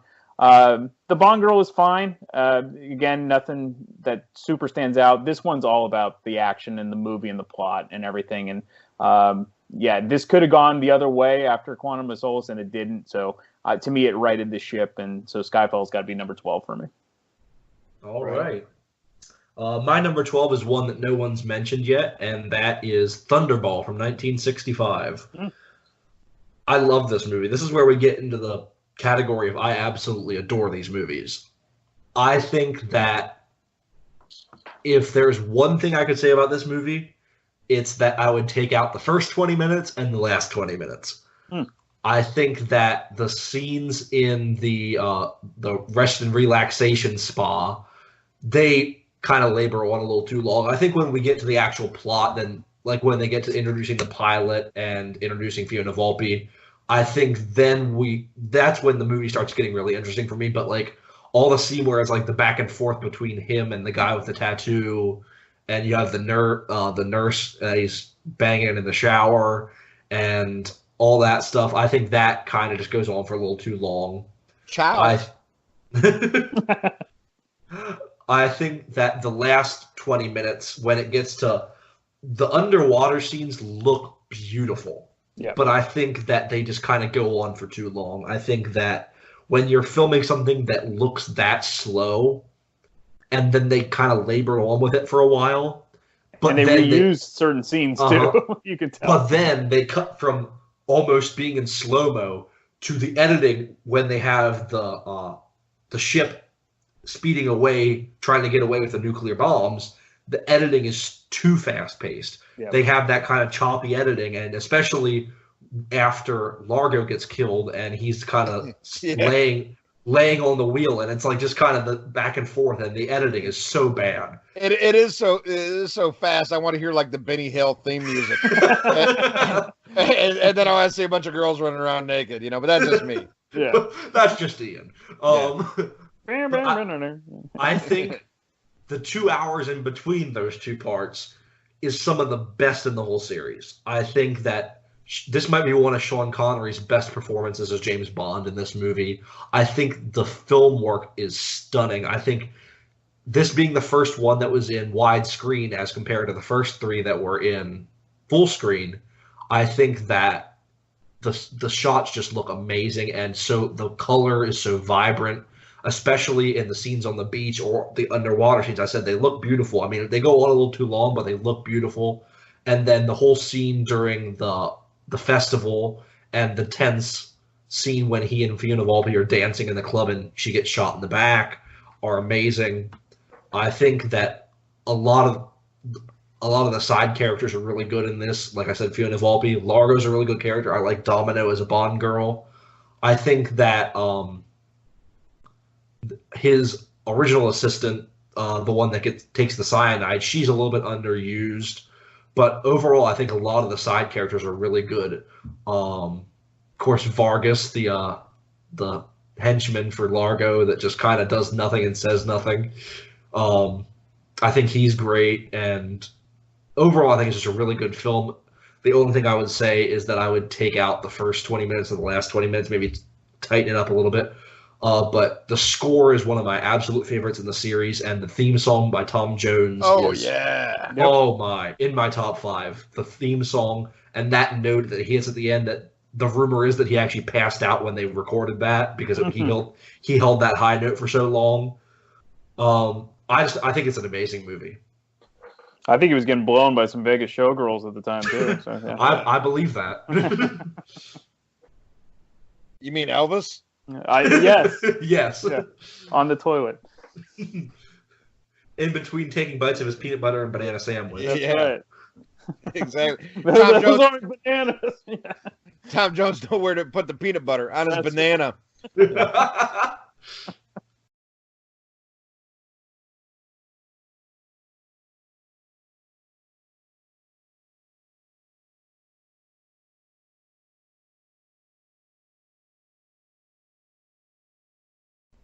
All right, my next one. Okay, all right. Well, now I'm going to pick one that you guys had much, much lower, and that is Die Another Day. Mm-hmm. And I really don't get the hate for this one, man. I really, really dig this. I love the villain. Kind of what he's using the diamonds for is kind of silly. But I thought he was a really great villain, and I loved how, it started off with, Bond getting, abducted and, held hostage, and then they get him back. And I don't know, man. I never got the hate for this one. I dig it. I dig it. I mean, obviously, it's this high on my fucking list. And I thought it was a great way for Brosnan to go out. And if I remember correctly, he wanted to play again. and they're the ones that said no. Mm. And I think it's kind of a smart decision because he was getting a little old, and I think they didn't want to repeat what they did with Roger Moore. Yeah. But at the same time, I think it's bold because I don't think Daniel Craig was an obvious choice, where I think Pierce Brosnan was an obvious choice. You can see why they wanted him as far back as View to a Kill. Yep. And with Living Daylights, he just looks like James Bond. Mm-hmm. And he's got that fucking Rico Suave that James Bond's got. I mean, some people are just born to play Bond, where Daniel Craig, I looked at him like, no way. But totally sold me. Yep. So I'm interested in, you hear all the rumors about who's going to play him next. And I don't know. I saw this new guy that they're talking about. I don't remember the guy's fucking name, but I looked at him like, that ain't fucking James Bond to me. I'm one of the people, and remember, I'm liberal, but I'm not the woke guy. But I think I can never say his name right. I always call him Urbis Durbis. Oh yeah.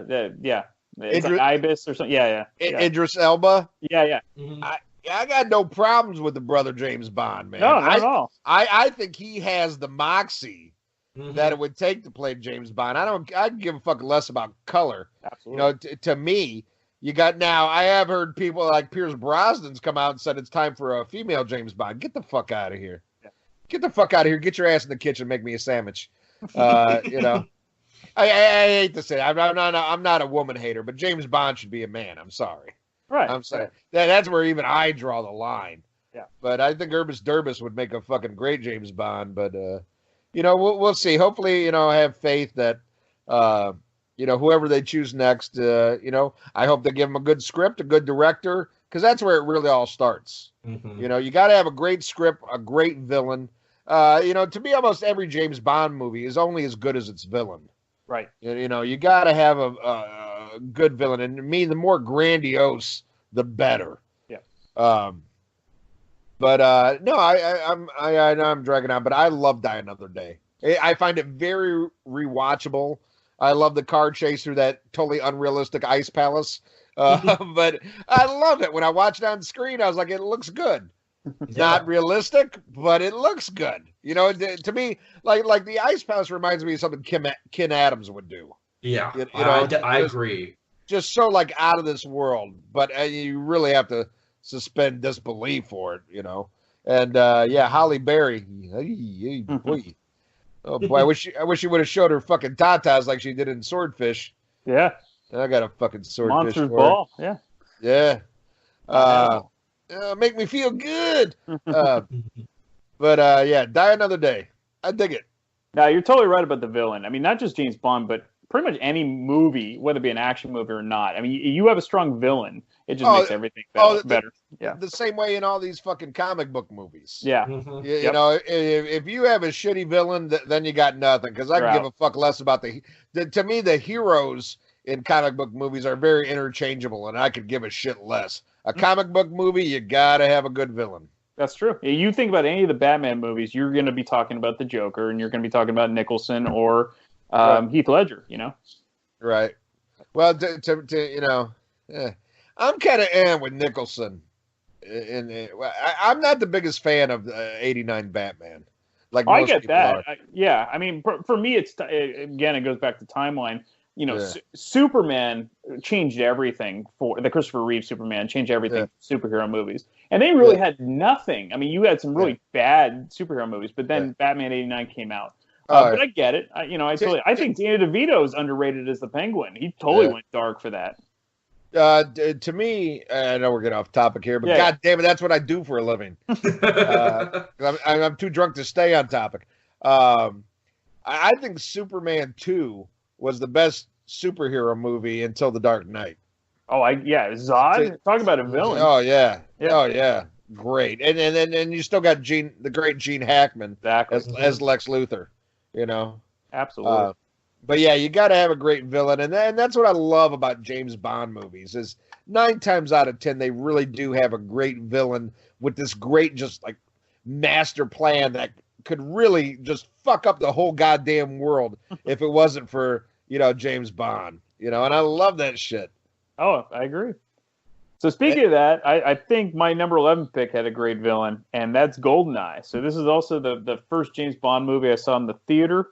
Sean Bean playing the main villain. I think he's totally underrated. Do you see him in movies that much anymore? I mean, because he was big for a while in the 90s. He was, you saw him in like what was that, Clear and Present Day or Patriot Games? He was in one of those. Probably the last big thing I remember seeing him in was Game of Thrones in the first season. That's the last thing I really remember. But great actor, and I love that it was a fucking ex-00 agent. That was really cool. Yeah. So in GoldenEye, great. Totally got the series back on par, because if this bombed, James Bond might have been in trouble. So definitely, because that was the longest lull at that point in between movies, 6 years. Exactly. So they needed to get it right. Pierce Brosnan hit it out of the park. Ian mentioned it. Famke Janssen's great as Xena Onatopp, and then the woman Natalia Simonova. She's very hot as well in this. And then you get an early role for Minnie Driver in it. So she plays one of the nightclub singers, which is kind of cool. Tina Turner does the song, even though it's written by Bono and the Edge. Tina Turner might have been better if she had done something in the Timothy Dalton era, but whatever. She's Tina Turner. She's a legend. She can do whatever she wants. And GoldenEye, tremendous. By far my favorite. Pierce Brosnan. What wasn't as good as the theme song to Mad Max Beyond Thunderdome, but it's still a good song. Yeah, we need another hero. Come on. Exactly. Beyond Thunderdome. All right. 2 men into, 1 man leaves. I got one question. Who runs Bartertown? Master Blaster. What a horrible Mad Max movie that was. It's so bad. But really, the theme song is the best part. It is. You're damn right. Yep. Oh my. So my number 11 is a movie that both of you have already talked about, one that Brian had at the very bottom of his list, and that is For Your Eyes Only. I think that this is an excellent James Bond movie. I think that the only thing that really kind of keeps it from being top tier is the villain. I think that Julian Glover, while he is an amazing actor, and you see him in things like Indiana Jones or Star Wars, or even he's in one of my favorite Doctor Who episodes. But I think that his performance in this film is one of my least favorite roles that he's ever done. I think that Topol's character is much more interesting. I think that another veteran of Flash Gordon. Yes. Dr. Hans Zerkoff. Mm-hmm. I'm surprised they never managed to fit Brian Blessed into a James Bond movie. No shit. He has Bond villain written all over him. Hell yeah. Or like even sidekick, he'd be much better than Joe Don Baker. Oh my gosh, yes. Joe Don Baker. Get the fuck out of here. Only 2 types of people get 3 names. That's David Lee Roth and a fucking Kennedy. Era. Yeah. We should talk about Flesh Gordon soon too. Yeah. Oh my. So yeah, I think that Topol's character is great. I think that Melina Havelock, like Ian said, oh my god, she's so hot. What's her name? Melina Havelock. Yeah, I'm gonna keep calling her Greek bitch. I ain't never gonna remember that. You do that. I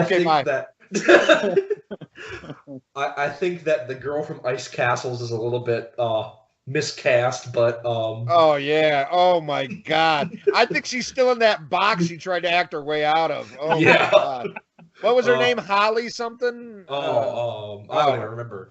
But BB Doll, her character's name is. Oh my god. Way to bring up Ice Castles. Ruined Robbie Benson's career. Lynn Holly Johnson. Lynn Holly. Yep. Yeah, another 3 name. Get the fuck out of here. You're no David Lee Roth or no Kennedy. God damn it. Oh my god. So I think her character was just horrendously miscast. But I think that they should have cast an actor. Good. What a good start. Right. You never go with just a headshot that they do so much in a James Bond movie. Yeah. It's like, did you screen test fucking Christmas Jones? Or are you just like, oh, yeah, this chick looks hot? Oh, my God. But I think a lot of the action scenes in this movie are really good. I think that the chase in the little yellow car is great. I think that the ski chase with the Russian Olympic dude, he's great. I think the attack on Christato's factory with Tuppel's character and all of his henchmen, and I, then the I know I'm cutting you off a lot, but I'm getting drunker. One of my favorite James Bond scenes ever, though, is when he kills the dude when the guy's in the car. oh, and he kicks it off the side. Oh, Yeah, he throws the pin at him and kicks it. Yep. That to me is so iconic, James Bond. That's killer. And that's something that his character would never have done until that movie. I think that is the sort of the course correcting from Moonraker. I think that it brought a lot more badassness to his character in that movie, especially in that scene, and then in like when he's climbing the mountain at the end, when he's trying to get up to the abbey at the end, and he throws the guy off the mountain. Yeah, and I love that he does it without like a bad Arnold Schwarzenegger line or anything. Yeah. Yeah. And that's why I love this movie, because it's sort of that course correcting from Moonraker, that it's taking. There's still a little bit of that comedy, but it's not too much, and I think that really works for this movie. So that's why it's so high on my list. That's my number 11. All right. Well, my next one would be my favorite Pierce Brosnan movie, and I'm glad that you mentioned you thought it was very underrated, and that is The World Is Not Enough. I really dig this one, fucking Christmas Jones and all. But I love that, the damsel in distress that turns out to be the true villain. And Robert Carlyle is great in it. And I really, really enjoy it. And I think it walks the fine line where, there is some funny stuff in it, but there's some like classic Bond shit in it too. And I just love the villain. I love that he can't feel pain. I thought that was a really interesting concept. And then the flip to find out the chick is really, the true mastermind. Some really good shit in there, man. I'm a really big fan of World Is Not Enough. And that's definitely all James Bond movies have a rewatch factor, but that one, very high. Love it.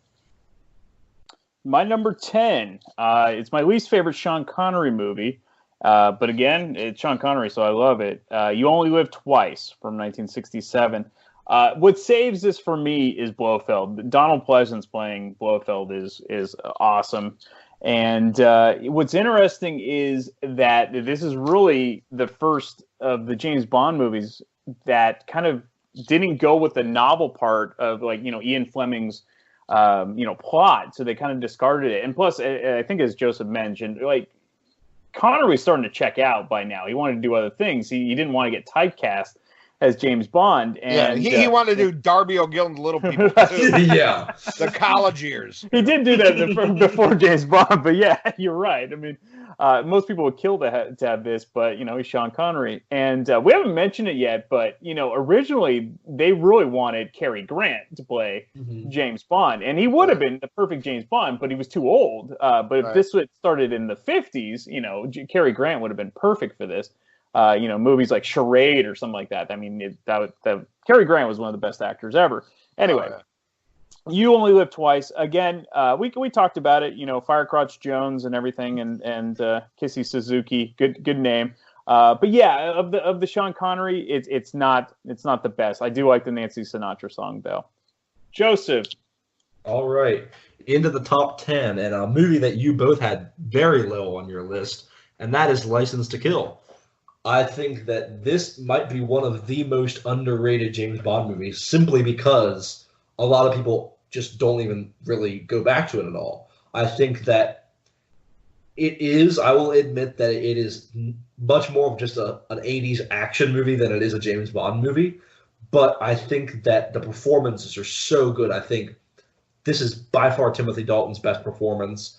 I think that bringing David Henderson back as Felix Leiter, that character that you got to know in Live and Let Die, I think that really added a whole extra level to the stuff that he goes through in this film. I think that Pam Bouvier is a great Bond girl. I think that Robert Davi is an amazing villain. He's one of my favorite Bond villains. I think that um, the henchmen are all great, especially Benicio del Toro. I think that it's just the whole film. I think is extremely underrated. I think the action scenes, especially the tanker chase at the end, is some of the best in the entire series. Yeah. Overall, I just think it's extremely underrated. If only the reason it's this low is that I think the soundtrack is a little bit off. I don't think that Michael Kamen. Ugh. Yeah, Ugh. I think that the score lets down a lot of the really important action scenes. What kind of nerds are we? We're sitting here like Michael Kamen. What the fuck? like, oh, get the fuck out of here with your Michael Kamen. You, sir, are no John Barry. You know? And here's the line I've been waiting for this entire review, and the Kiss nerds will thank me for it. Devereaux. Yeah, Devereaux's in it. Devereaux's in this. Yes. Oh, Great Anthony Zebra. Yep. How the fuck you say his name? Yeah, I don't know how to say it, but I think I call him Greek bitch. I think he's great, even though he's hamming it up. I think his character's really kind of adds something to it. He's really sleazy and hit the way he just he'll sell literally anyone out to keep his own money. I think that adds to it. I think all the characters were given a lot of really good sort of backing. And I think that's kind of rare for a James Bond movie. Yet nobody brings up Wayne Newton. Bless Joe Butcher. Joe Butcher is an amazing character. I think that just having him as a front for an international drug smuggling ring is just so out there. Who would ever believe that Wayne Newton was a front for an international drug smuggling ring? Yeah, the greatest B-list villain since Jimmy Dean in Diamonds Are Forever. Yeah. Oh my. Bless your heart. Yeah, bless your heart. But yeah, so that's my number 10. All right, we're going number 9 now. Okay, I got to look at this list here, and I'm going to have to go with You Only Live Twice. Mm-hmm. And I agree with well, I should say, like what you said, Joseph, with Thunderball. I agree with You Only Live Twice. I think, I think both of them could have had a little bit more editing. Yeah. But yeah, I think it's a great one. I do love that fucking song. I actually while I was waiting for fucking 49ers to slaughter Green Bay, I listened to the title track to every song. I think I made it as far as World Is Not Enough, and then we had to get started. Oh, love that fucking song. Oh, so good. But yeah, Yellowface James Bond. I found Robert Downey Jr. more believable in Tropic Thunder. You never go full retard, and you never go full yellow when you're a Scotsman. But great movie. The great sets by Ken Adams, unbelievable. Donald Pleasance, amazing. I do love this one. I do find it, like I said, slow in a couple spots, but overall, the pluses definitely make up for the minuses, and it's classic Bond. Yeah. Speaking of Robert Downey Jr., we might go off on topic a little bit. He was just interviewed on Joe Rogan's podcast, and they do talk about doing the blackface in Tropic Thunder. It's really interesting to talk about because they kind of, I don't know if he could get away with it today, even though it's totally a Blazing Saddles type of, right. You got to be in on the joke, You couldn't get away with Blazing Saddles today. No way. No, you couldn't get rid of even Bad News Bears, the original, Yeah. I mean, Jesus Christ. I mean, Tracy Lords couldn't get away with underage porn today, Where does it stop? I know. Where does the madness end? Exactly. Well, never say never. My number 9 is Thunderball, and from 1965. Joseph covered this. I mean, again, the underwater scene, if they had cut that down, if it had just been, 10 minutes less, it would have been perfect. But that's what harms it from being higher on my list. But that being said, Domino, even Claudine Auguer, even though she's not really talking, a lot of the Bond girls were dubbed in, especially in the 60s, which was kind of interesting. And all by the same girl. Yeah, which is really interesting. But yeah, Thunderball is... And that girl's name is? Greek bitch. A lot of people don't know this. Greek bitch. Greek bitch. And when she's out, it's Firecrotch Jones. So yeah. Somebody will get something out of this episode. Yeah. A lot of revelations here. Tom Jones, great theme song. But yeah, you guys pretty much covered it. Thunderball, number 9. All right. So my number 9 is one that you both covered, and I think you both had it in your bottom 5, and that is Octopussy. I think that this is my guilty pleasure James Bond movie. Wow. I love this movie. I think that the villains are great. I love Louis Jourdan as Kamal Khan. Stephen Burkhoff, I think, is great in this movie. I love Maud Adams in this movie. I think that her character is really good. I think this is what toes the line from Roger Moore being too old. I think that he was right there, but I think he still was able to kind of deal with it in this movie. But I think a lot of the scenes in this movie that are just like so James Bond. I mean, the scene in the jungle where it was like the most dangerous game, and he tells the tiger to sit. I think that's hilarious. Oh, I think it goes a little far. But then there's the Tarzan part. Yeah. That's the one that I'm just like, okay, that's a little far. But I think that it's a very spy oriented film, even more so than a lot of other. I think it's a really good spy thriller. Yeah, and then the part where he dresses up like Tommy Thayer, or I don't know, he's some fucking clown in this movie. I don't know. Yeah, but I love it. I think that the performances are great. I think that I think a lot of the movies I like when Desmond Llewellyn gets more of a role. I think he gets more of a role in this. That's why I like about License to Kill is when he's out in the field. I like that. But yeah, I love this. Is my guilty pleasure James Bond movie. I think it's a great movie. Speaking of Kiss, I'm surprised Paul Stanley didn't throw that into his '84 raps. Who wants to hear some Octopussy? Yeah. That's about the only thing about pussy he didn't mention in that stage rap. Absolutely. I heard y'all like James Bond. We got Octopussy for you. Oh God, if they would have played All Time High, I would have just been done. That would have been about the only thing Kiss didn't do to sell out in the 80s, is do a James Bond soundtrack. I heard y'all like Greek bitch.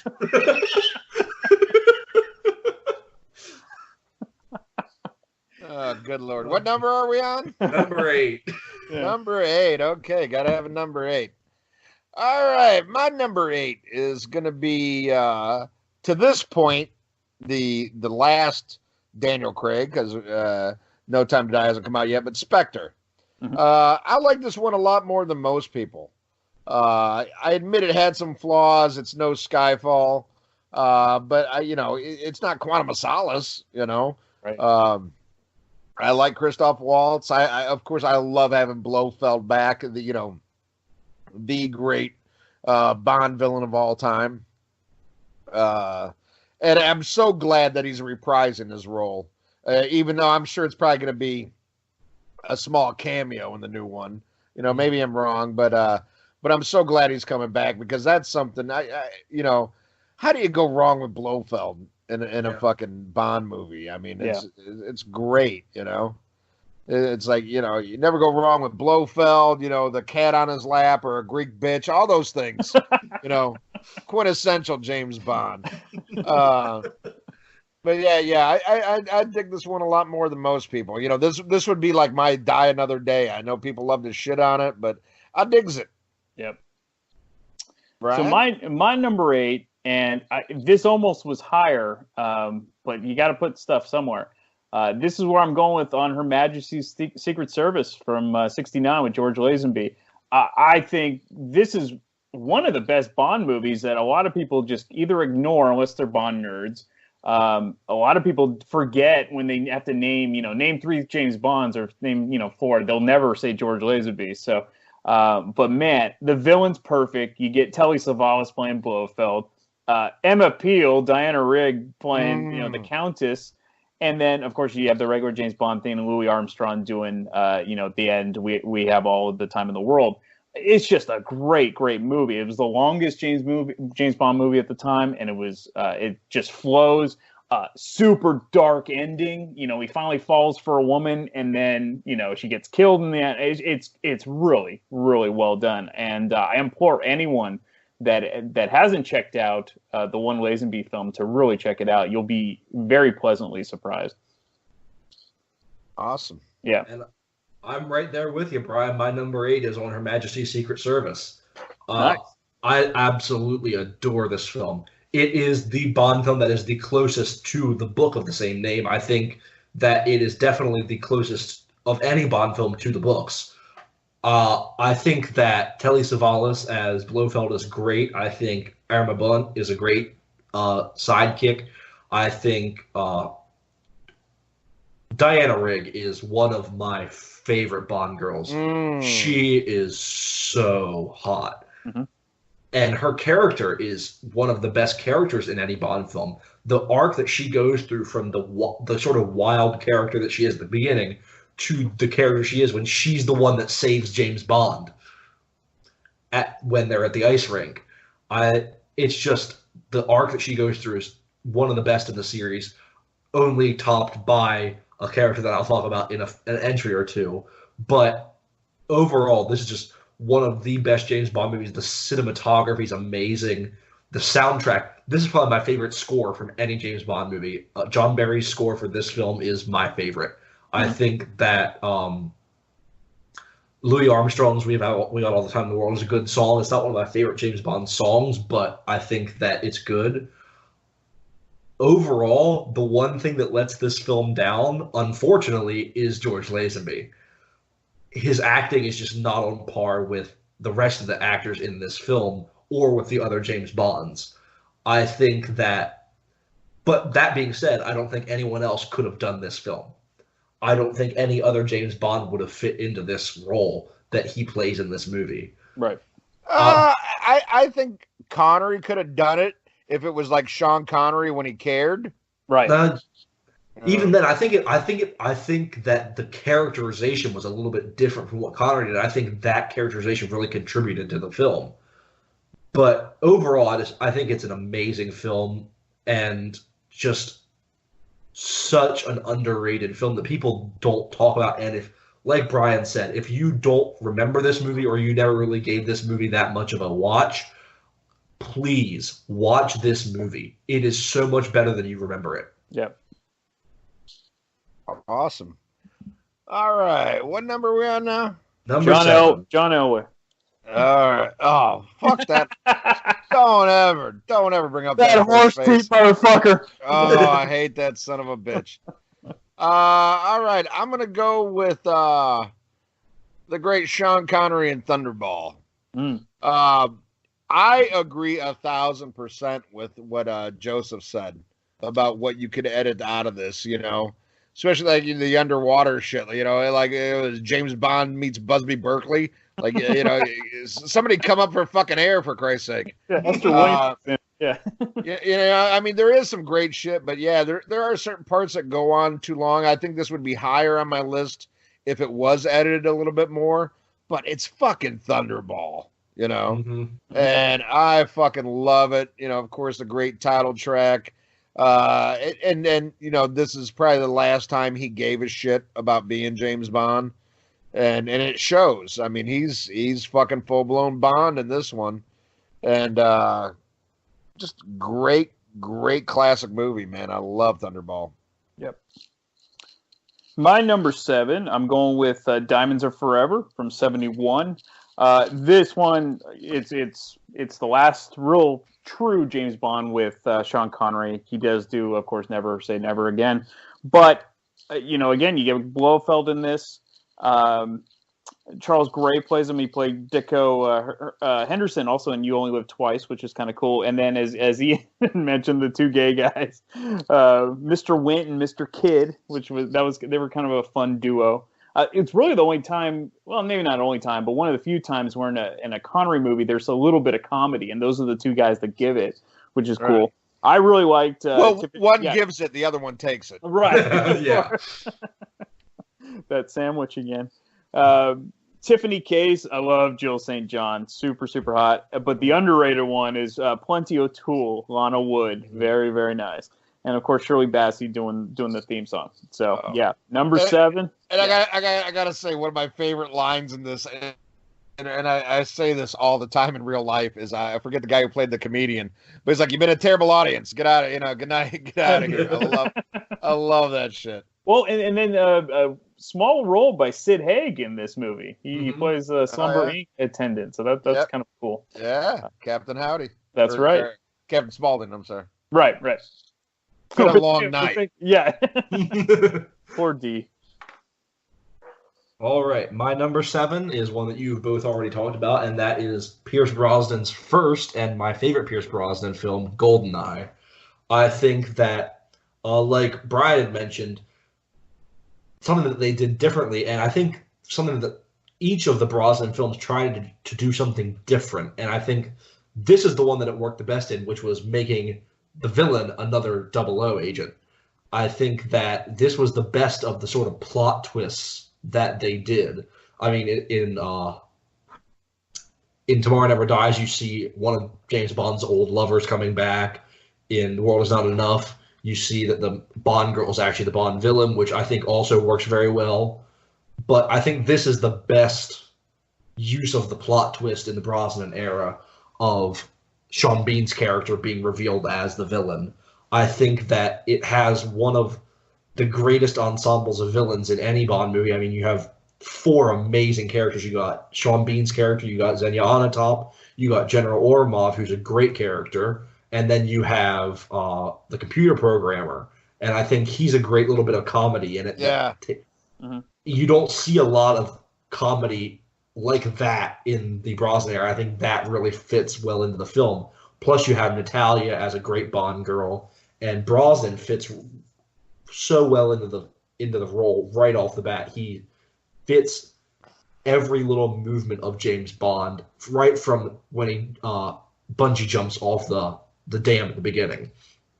I think that the tank chase in Russia is great. I think especially the battle with Sean Bean at the end when he just lets him go. That really established Brosnan's character and where Brosnan was going to take the role, that he was not going to take anyone's bullshit.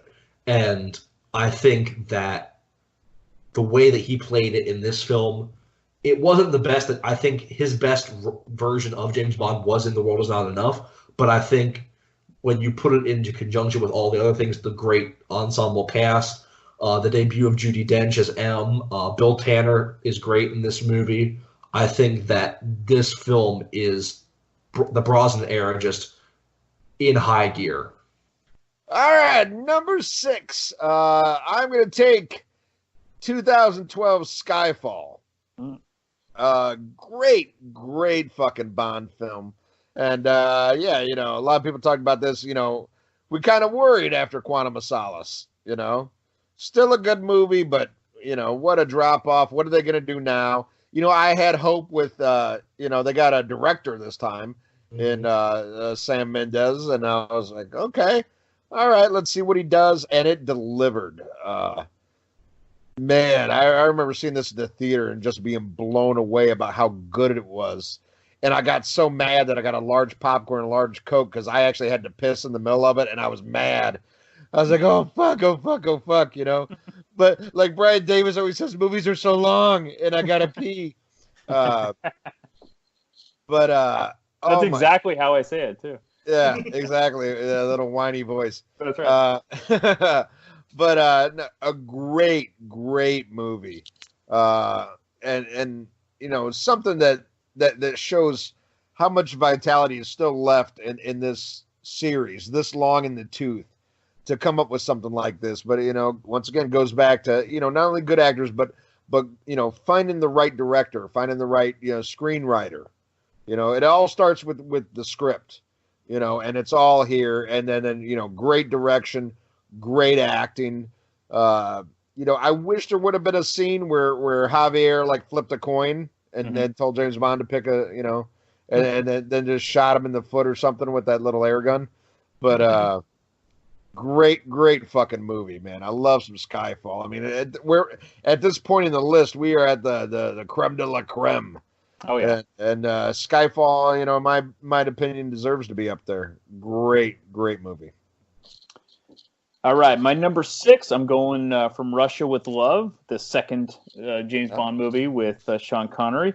Yeah, you guys mentioned it. It is a little slow, but that's okay. You know, that doesn't bother me with 60s movies. And so that one I can kind of, you know, go back to that era and understand. And that's part of the reason I love classic Hollywood too. There's a, you know, deliberate pace that I'm fine with.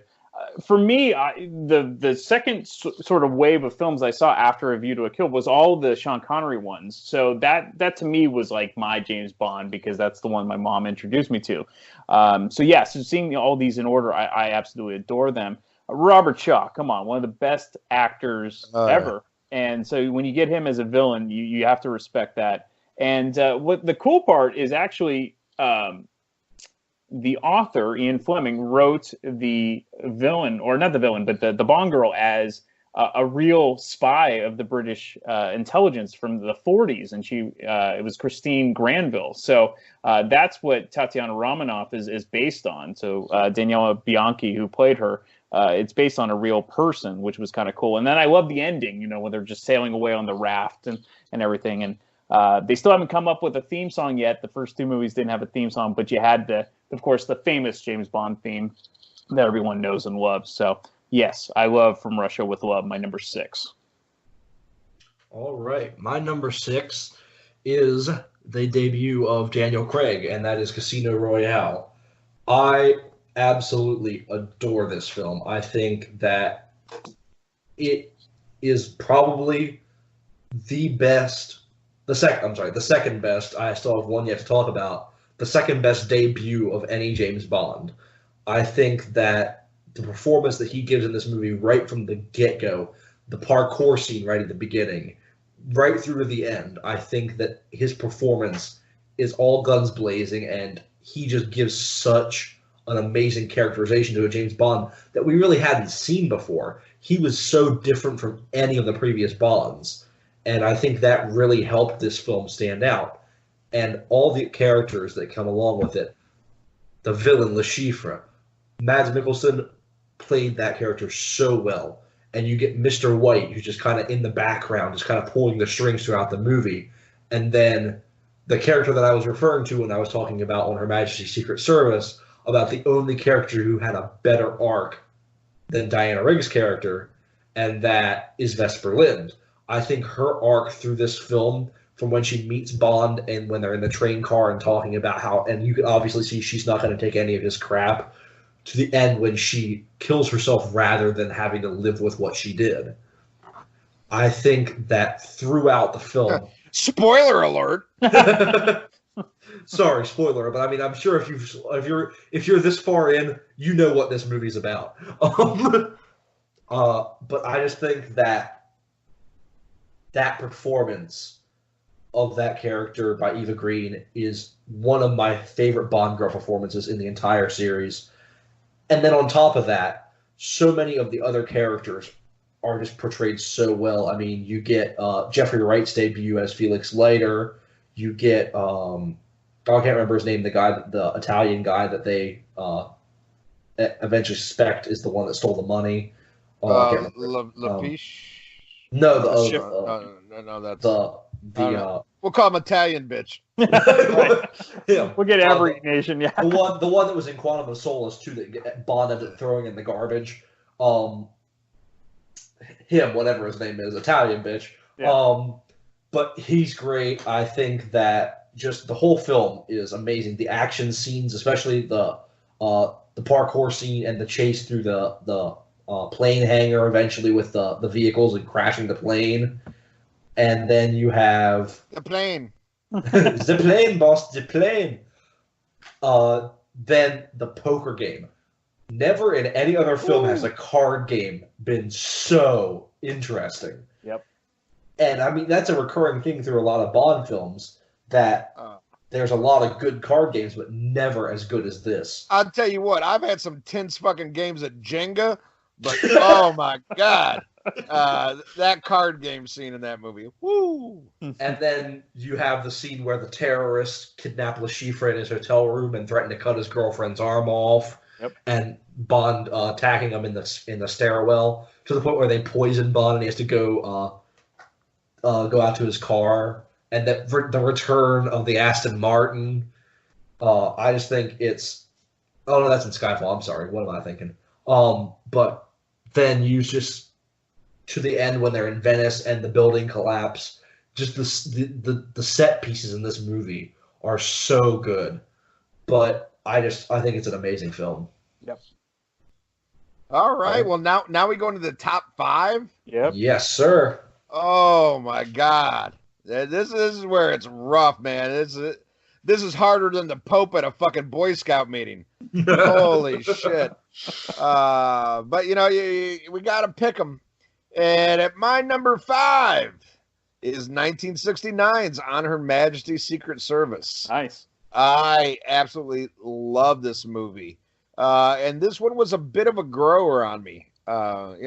Initially saw it, as a child. I was probably like 9 or 10 the first time I saw this.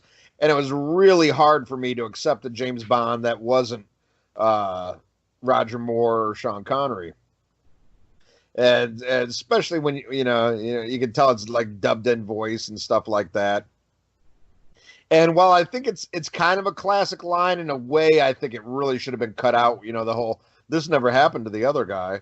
Yeah. It's kind of I love it when it comes up, but I'm like, they shouldn't have done that. You don't break that fourth wall in a James Bond movie. And that opened the whole code name theory thing. Yeah, and that's something I wanted to bring up too. Are you familiar with that, Brian? No. Well, there's a theory that James Bond is actually a code name. That you're assigned the name James Bond, just like you're assigned 007. Right. And that this whole thing is kind of like chronological, and there's just new 007s. But to me, that's kind of conspiracy. Sure. Shit, like Trump won the election. I don't think it's real. There's just some crazy people out there. I don't subscribe to that theory myself. But I love this movie, and every time I watch it, I find more and more that I love. And great cinematography on this, great direction. Telly Savalas is amazing, and I love that. Like Joseph mentioned, this follows very closely to the book. Mm-hmm. And when Ian Fleming was writing this, he had Telly Savalas, in mind for this. Right. And that's why the one thing they did change is the name of the Bond girl. It wasn't Tracy originally. He knew he wanted Telly Savalas, who is famously Greek. So the character's name was Greek Bitch. They changed it to Tracy for the movie. No, I mean, it's a very complex, very cool story. I mean, James Bond gets married, for Christ's sake. Yep. The ultimate bachelor falls in love, only to have her, get killed. Spoiler alert. Yep. At the end of the movie. And what an ending. I love downer endings. To me, this is like the Empire Strikes Back. Mm-hmm. Luke gets his hand cut off and Han's frozen carbonite. It's such a downer ending, But it's almost like a 70s type ending too. Yeah. Yeah. Precursor to like not everything has to end with, I love movies that end on a down note or an ambiguous note, either It's like the ending of The Godfather. Yeah, that's great. I tell you, one of my favorite endings, I would say, of the last 20 years would be The Mist, which is what a powerful, like, downer ending. Yeah. And I turned so many people onto that movie, and I would say the response back is about 50-50. Some people love it, and some people just can't handle that kind of a downer ending. And the fact that they changed the ending from the original story to the fact that originally everyone lived. Right. Yeah, what a bold move, and what a bold move to end a James Bond movie too. That's right. Where James Bond is always the guy that saves at the 0 hour, and there's like 007 seconds left on the clock and shit, and everything's solved. To have like, not only does this guy who's the ultimate bachelor fall in love, but to have his wife killed on their wedding day, like wow. Mm-hmm. And I get what Joseph said about, oh, what a way to handle it. The next movie's Diamonds Are Forever, which is 1,000 times lighter in tone. And I love that, he's out for revenge at the beginning, but then it kind of takes like a sillier premise. And all of a sudden he doesn't care so much about her. All it took was Tiffany K's titties. Oh, who? Tracy who? That's right. But no, I think it's a very, very underrated Bond. And, George Lazenby, he had the look. He was like Denise Richards before Denise Richards. He had the look, but he didn't have the chops. But I mean, what a hard task to follow Sean Connery, who's so iconic. I think Roger Moore would have had a lot harder time if it wasn't for, George Lazenby died for his sins, Right. He took the bullet for him, actually. So at this point, like people lived through that one, and then Connery came back and they're kind of like, yeah, go ahead, retire, and I think that made people more open to like, okay, let's see what somebody else has to do. Yeah. But I think it's an extremely underrated movie, and this is something, that they've revisited a lot of themes with the Daniel Craig era. A lot of stuff would be a quasi reboot kind of what they're doing, and this is a storyline I would have loved to seen with the Daniel Craig character, and you kind of see it to an extent, really, with Vespa Lynn and Casino. That kind of tragedy in a James Bond movie. But I think it's really, really good, totally underappreciated, and I can't recommend it enough. Yep. Honor Majesty's Secret Service, kick ass. Before I get into my fifth one, one thing I want to mention about the 70s, one movie that total dark ending, until they made the sequel, The French Connection. That was a perfect dark ending. If it had just ended the way that first movie ended, it would have been a lot like Honor Majesty's Secret Service. But we'll get into my fifth pick, which is Casino Royale, 2006, with the first movie with Daniel Craig. When I first heard about this, I was like, wait, they're going to do the comedy? They're going to redo. Why are they doing this? And so I wasn't sure what the hell they were going to be doing. But when I saw it, I was like, well, yeah, it's back. Not that again, we talked about all the Pierce Brosnan. It wasn't as much of a shift as it was, a question mark compared to, Timothy Dalton to Pierce Brosnan. But still, anytime you got a new Bond, you're going to be apprehensive going in. And so all of us, I think, because Daniel Craig didn't fit the stereotypical mold. Even George Lazenby kind of looked the part. Whether he pulled it off or not is debatable. But Daniel Craig pulls it off. He's kind of the modern era James Bond, and it is such a good film. It just flies by. Everything about this movie is good. Again, it's as Joseph mentioned, it's a dark ending too. If anything, kind of mirrors a little bit of Honor Majesty's Secret Service. It's Casino Royale with the ending, and is that what I just fucking said? Yeah. Okay. Cool. Exactly. Have another drink. So there you go. Yeah, you want to talk about editing? How about episodes being too long? Yeah, I just said this. But yes. I know. One thing that wasn't mentioned, the song. It was Chris Cornell doing "You Know My Name." It was fine. Nothing to write home about. Yeah. Nothing to write home about. But Chris Cornell's a great musician. We all miss him. But Casino Royale. I wish he would have hung around. Yes. Oh, too soon. Yeah. Too soon. Seattle, bitch. Yeah. And with that, that's my number 5. Joseph. Okay, so my number 5 is a movie that we have alluded to quite a bit throughout this, but no one has mentioned it yet, and that is 1973's Live and Let Die. And this is the first James Bond movie that I ever saw solely because of the title song. it was probably the one song of that I knew of before I had seen any James Bond movie is Paul McCartney and Wings' "Live and Let Die," which is my all-time favorite James Bond title song. Yep. Um, this movie is amazing. I think that Roger is much better in this than he would be in The Man with the Golden Gun. I think this characterization fits with a lot of his later movies better than Man with the Golden Gun would. I think that the Bond girl is amazing solitaire. Jane Seymour plays solitaire very well. I think that Dr. Kananga is an amazing Bond villain. He is one of the most underrated Bond villains. You don't hear about him as much as you hear about a lot of the Connery villains. Yeah, because he's black. Or even a lot of the later Moore villains when you hear about things like Jaws or even Scaramanga. But I think that the way that he portrays Kananga, and I love his acting in Alien and even in the worst of the Nightmare on Elm Street movies, but he's still great in that.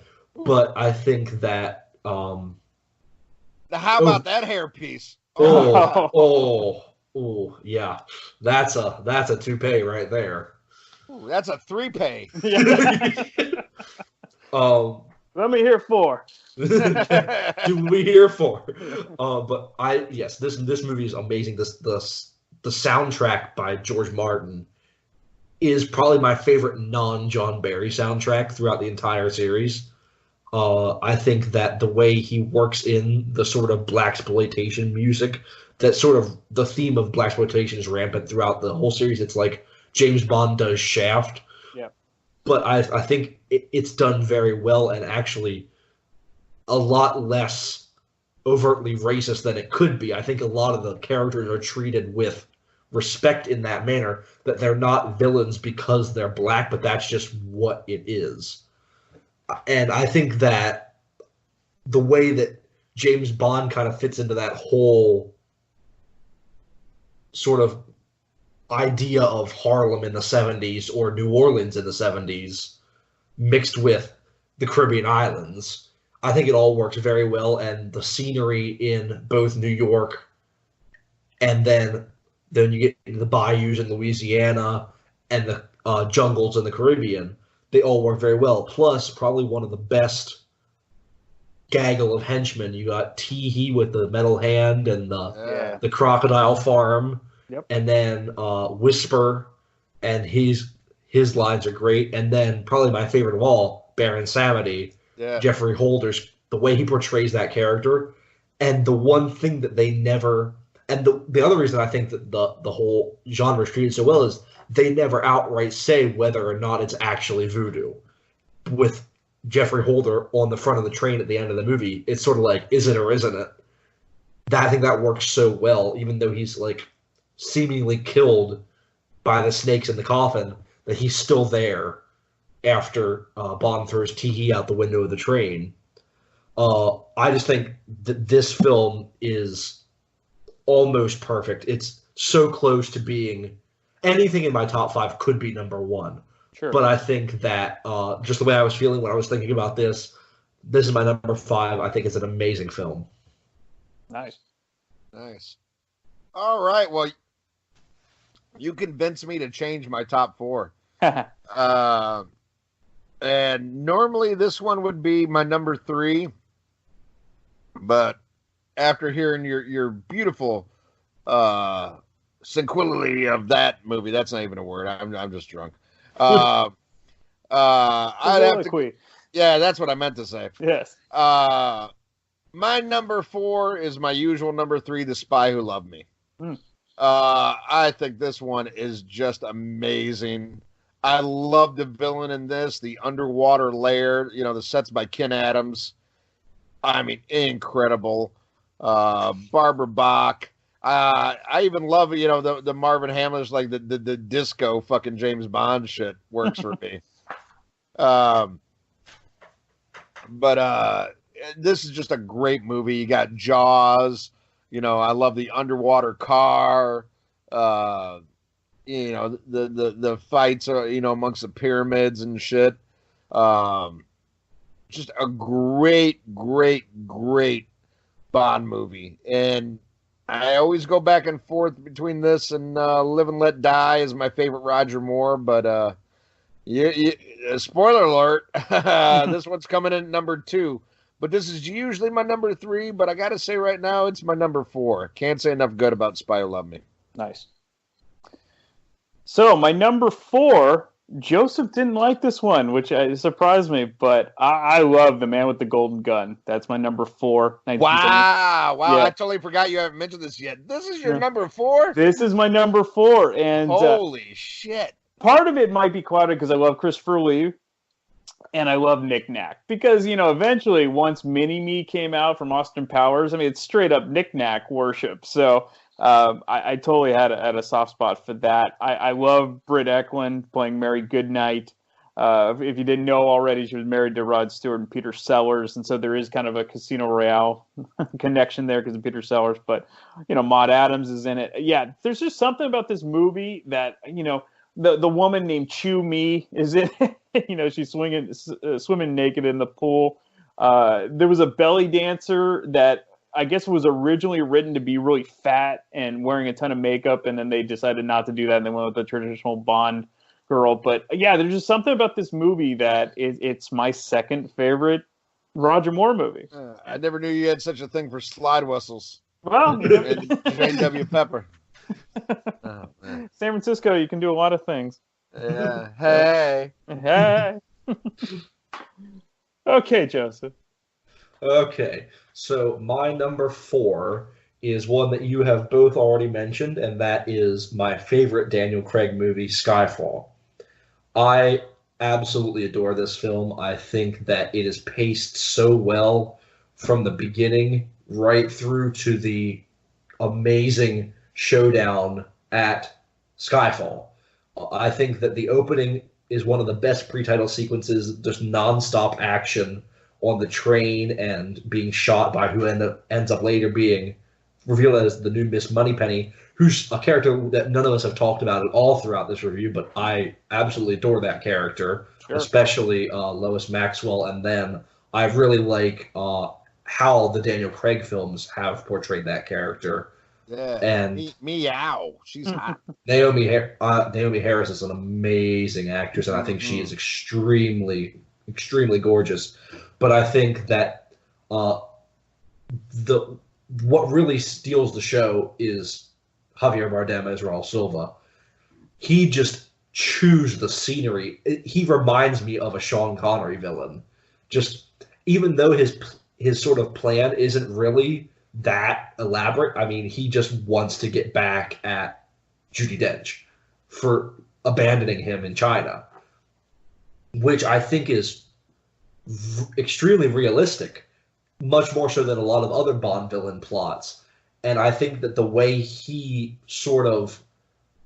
his relationship with M and the way, like, when he calls her mother and everything is, I just love how he portrays that character and the way that he plays off Bond.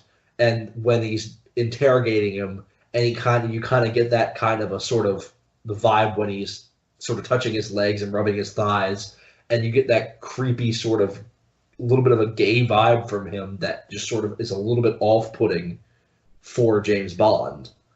And I think it works so well, and all the actors in this film are cast perfectly. The introduction of Ben Whishaw as Q and Ralph Fiennes as Mallory, who later becomes M.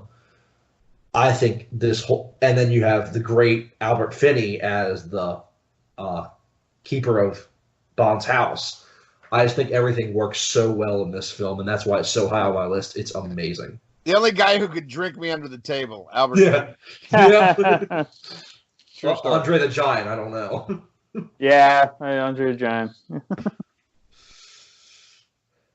All right. Okay, so top 3 now. Yes. All right. Well, this is where, like I said, you kind of talked me into this one because you made me remember how much I love this movie. And, I always knew I loved it, but for the longest time, it was always Spy Who Loved Me. But I really got to go with Live and Let Die. I really, really love this movie, man. For a new guy taking over.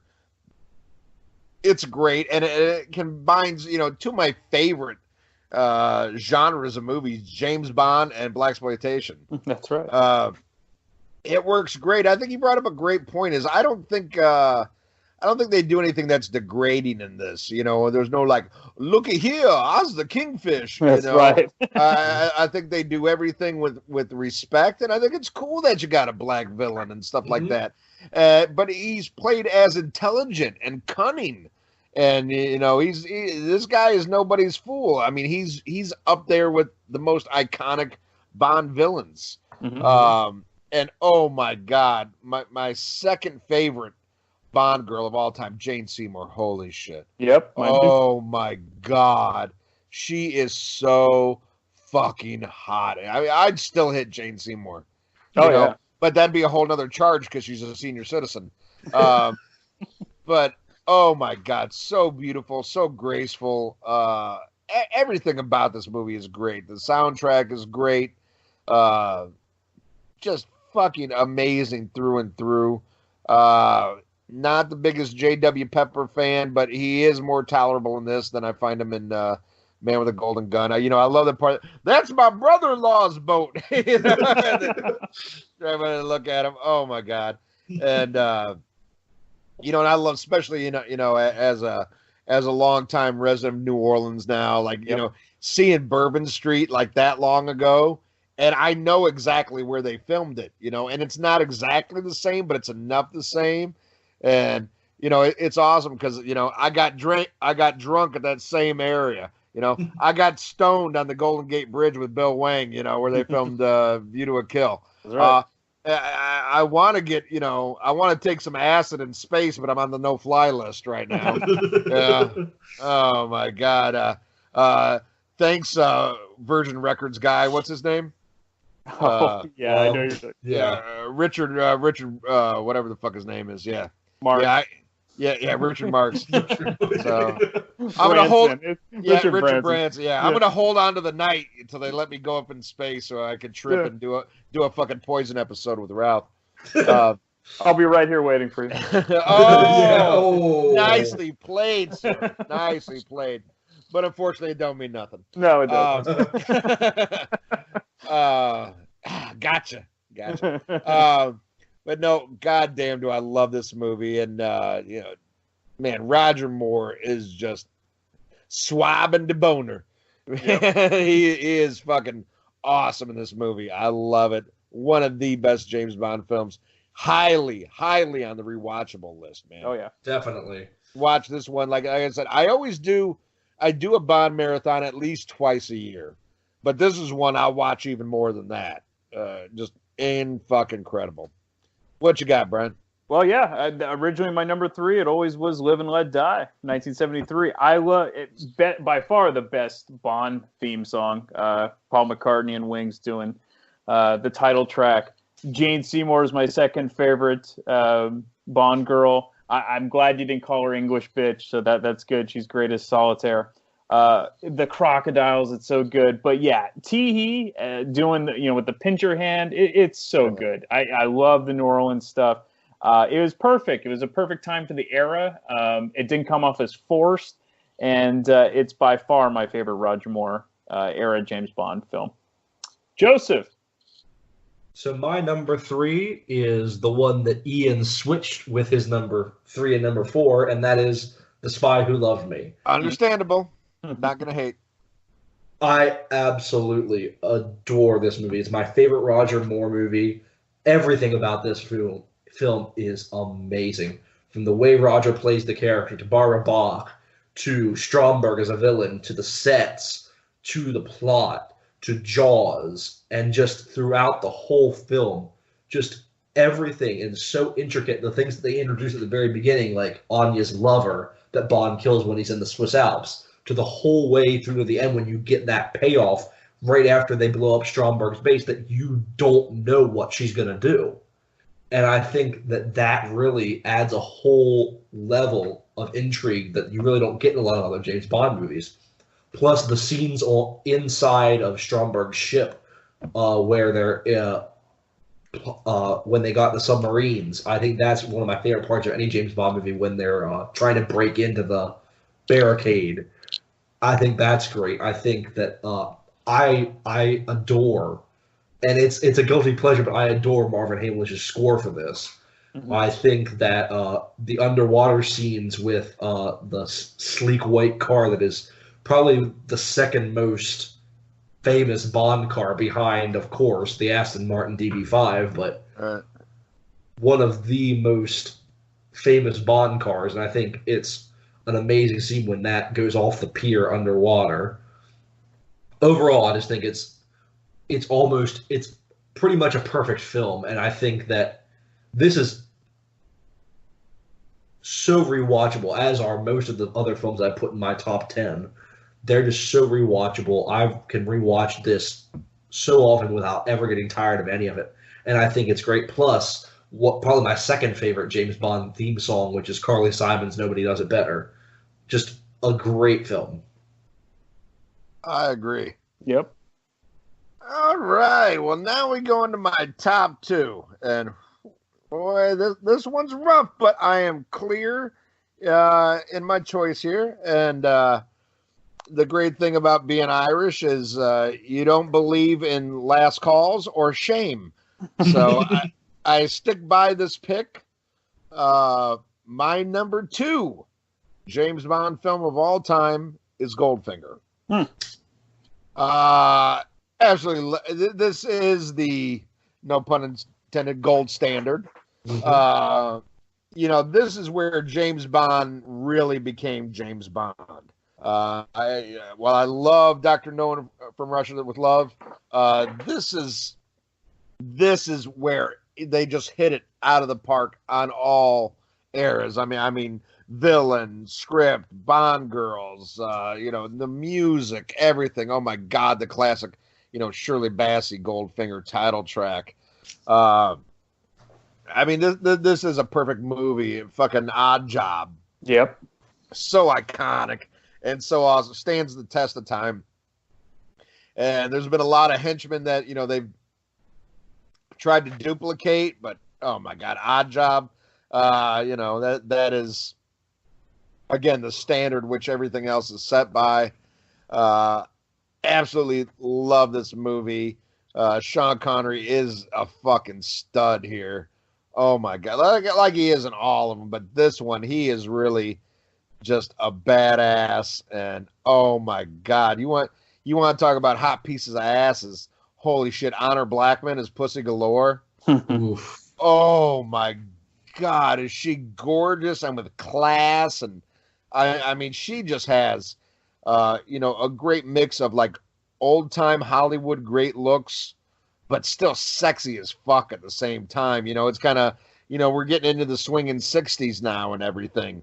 Yep. So, and even how daring did that have to be in that era to have a character named Pussy Galore? Oh yeah. And still, that's the name. You can take your octopussy and shove it up your ass. Pussy Galore is still the greatest fucking name. Challenged only by Greek bitch. But and Firecrotch Jones. Yeah, and Firecrotch Jones gets an honorable mention. That's right. Oh my God, I mean, there's not enough, and for years and years and years, this was, in my opinion, the best James Bond movie. And I fully admit, on most people's list, it probably still is the number one. But there's one that just took it to a whole nother level for me, and that would be my number one. Mm-hmm. If you're more sober than me, which chances are you are, what my number one is. But I am confident in saying that this is my number two, and and that takes nothing away from it. I mean, it's still an amazing, awesome work of art. It's fucking Goldfinger, for Christ's sake. Right. I love it. My number two, you guys didn't like it as much, but for me, it's the simplicity of it, and it's the first. It's Dr. No from 1962. And the reason it was the second James Bond movie I saw, I like the simplicity of it. I like that it's of the time. It's the early 1960s. James Bond's a man, and by far my favorite Bond girl. And we talked about Jane Seymour; she's my number 2. But Honey Ryder, Ursula Andress, one of the hottest women ever. Even now, I don't care if she's almost 80, I would still bang her. Get in line. Oh my God! You know who the man is? You might say it's Sean Connery and James Bond. John Derek was the man. He married Ursula Andress, Linda Evans, and fucking Bo Derek. So John Derek was the man. I get a lie. I fucked him. But no, the iconic scene of her coming out of the water with the white bikini and she's drying off her hair. It's brilliant. So I understand what you guys are saying, where it might be a little bit boring, it might be a little stale. Maybe the action isn't as good, but I'm fine with it. And it's kind of like listening to the first album from a band you love, whether it be like Aerosmith or AC/DC or Zeppelin. There's something about that if you can, maybe suspend what they did afterwards, which is hard to do, and maybe go how it first came out, that you might appreciate it more. And me seeing it, even though it was maybe 30 years later or 20 years later, for me, it felt like a brand new type of thing. And so that's, I was almost going in with that mindset. So I love Dr. No. I can still watch it today. I'm not bored by it. Let me ask you real quick. Sure. This is, we're all Bond nerds. So I know, we're all looking into, the next movie, and I'm sure you guys heard, and I'd like to hear your thoughts. Do you think that, what's the guy's name playing the villain? The Freddie Mercury guy? Rami Malek, yeah. Yeah. Do you guys think he's playing Dr. No? There's been a lot of talk that even in the title, No Time to Die, and yeah, like look-wise, how he looks like Joseph, or what was the guy's name? Played Dr. No? Yeah, it was Joseph Weissman. Mm-hmm. Joseph Weissman. Yeah. Do you think he's playing Dr. No? Do you think they're going old school again? I hope they are. Okay, so you wouldn't be mad if Dr. No's the villain in this? No, because no pun intended. But no, it was kind of like having Christoph Waltz do Blofeld, and you kind of got the backstory on that, because they never really explained his scar. So maybe they'll do the same thing with Dr. If he is playing Dr. No, I think it would be cool. Yeah. What do you think, Joseph? I'm kind of two minds about it. I think it would be, first of all, I don't think it's going to be that. I think that's too obvious. I think they're teasing it, but I think they're going to do something different, and I don't know what they're going to do. But I think it would be good if they did. I would enjoy it if they did.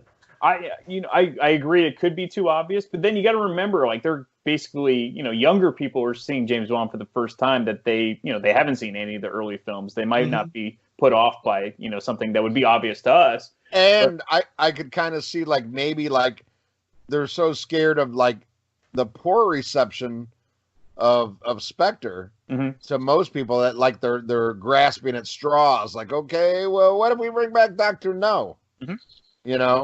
But who knows? I mean, like Joseph said, it could be a twist, and you find out he's really playing Greek bitch. Right. You never know. Yes. You never know time to die. That's right.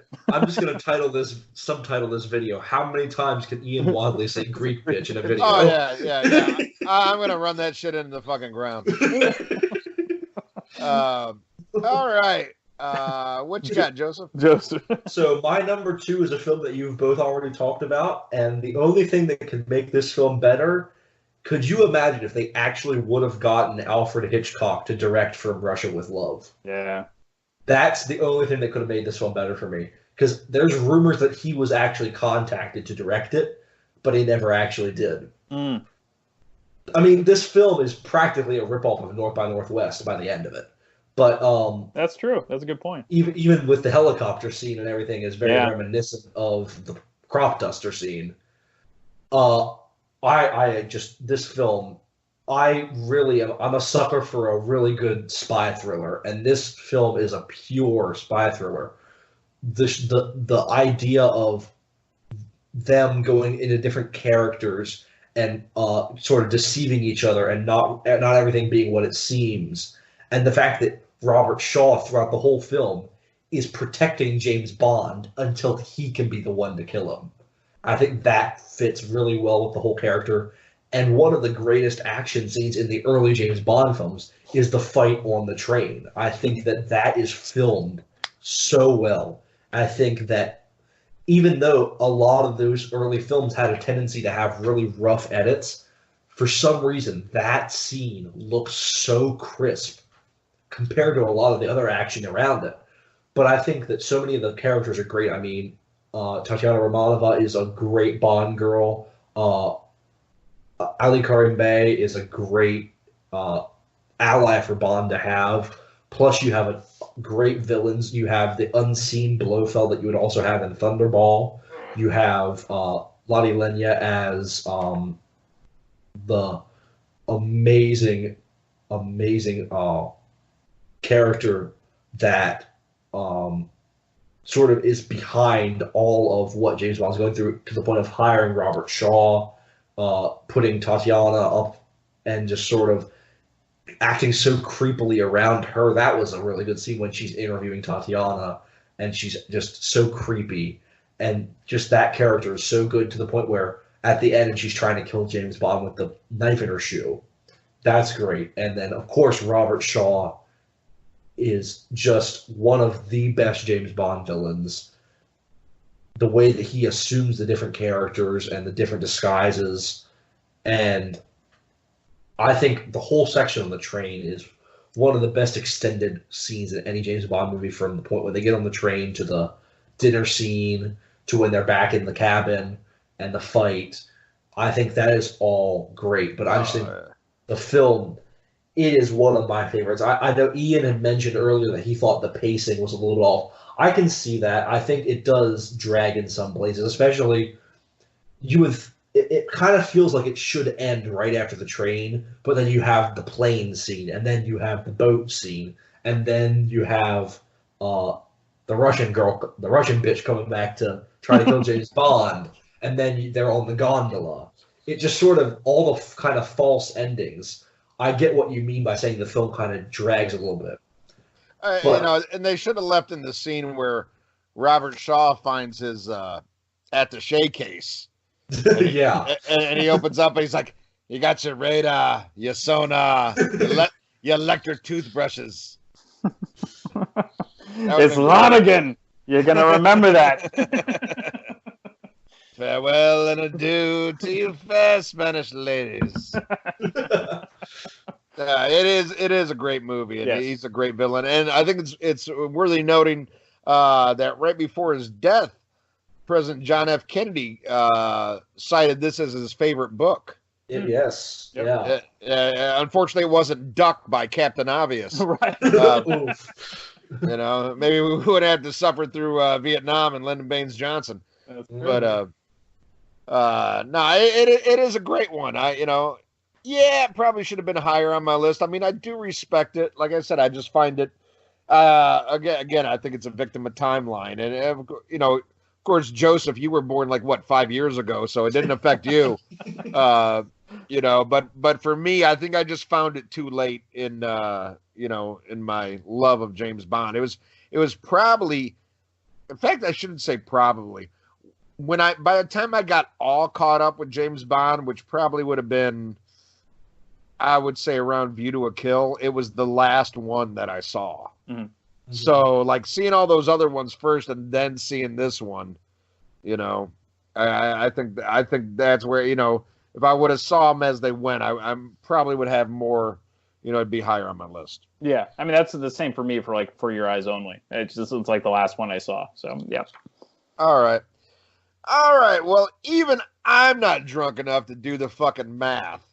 So I know what you guys have as number one, but we're talking about me here. All right. My number one is the movie, like I said, I was really like, this guy ain't fucking James Bond. No way. And actually, I gotta admit, I didn't even go to the theater to see this. Wow. I waited till it came to video. And, because I get older and crotchetier, it's hard to drag me to the theater. You got motherfuckers on their phones. Mm-hmm. It costs fucking, God knows what you're going to spend to go to a fucking theater these days. And I was just like, as much as I love James Bond, I was like, I was going to wait on this one. But when I saw it, I was like, oh my God, why the fuck did I wait?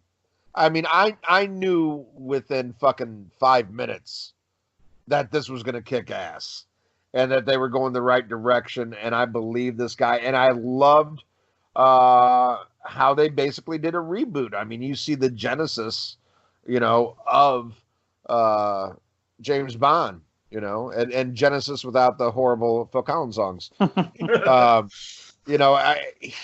Daniel Craig is just amazing.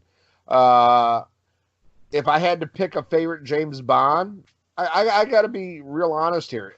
It's a dead tie between him and Sean Connery. Mm-hmm. I think they played it with the most moxie, the most machismo. These are some bad motherfuckers. I don't know. As much as I love Roger Moore, I could probably take him in a fight. But Daniel Craig and Sean Connery would kick the living shit out of me. This is just amazing, and it has my favorite Bond girl of all time, the one that dethroned Jane Seymour, the amazing Ava Green. Oh my God! I would shoot both of you fuckers in the head just to snip her fucking panties, and I wouldn't think twice about it. Because you guys, Joseph, you've got an essay published.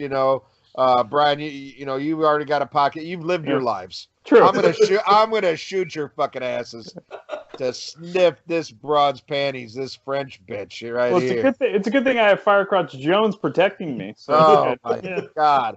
Oh my God, she is so smoking hot. So smoking. She is so this is how hot she is. She is so fucking hot. I actually like Dark Shadows. Okay. I thought that movie was not bad. The rest of the world hates it. I am so turned on by that. I mean, seriously, I watch that movie. I have to stop and watch porn. Oh my God.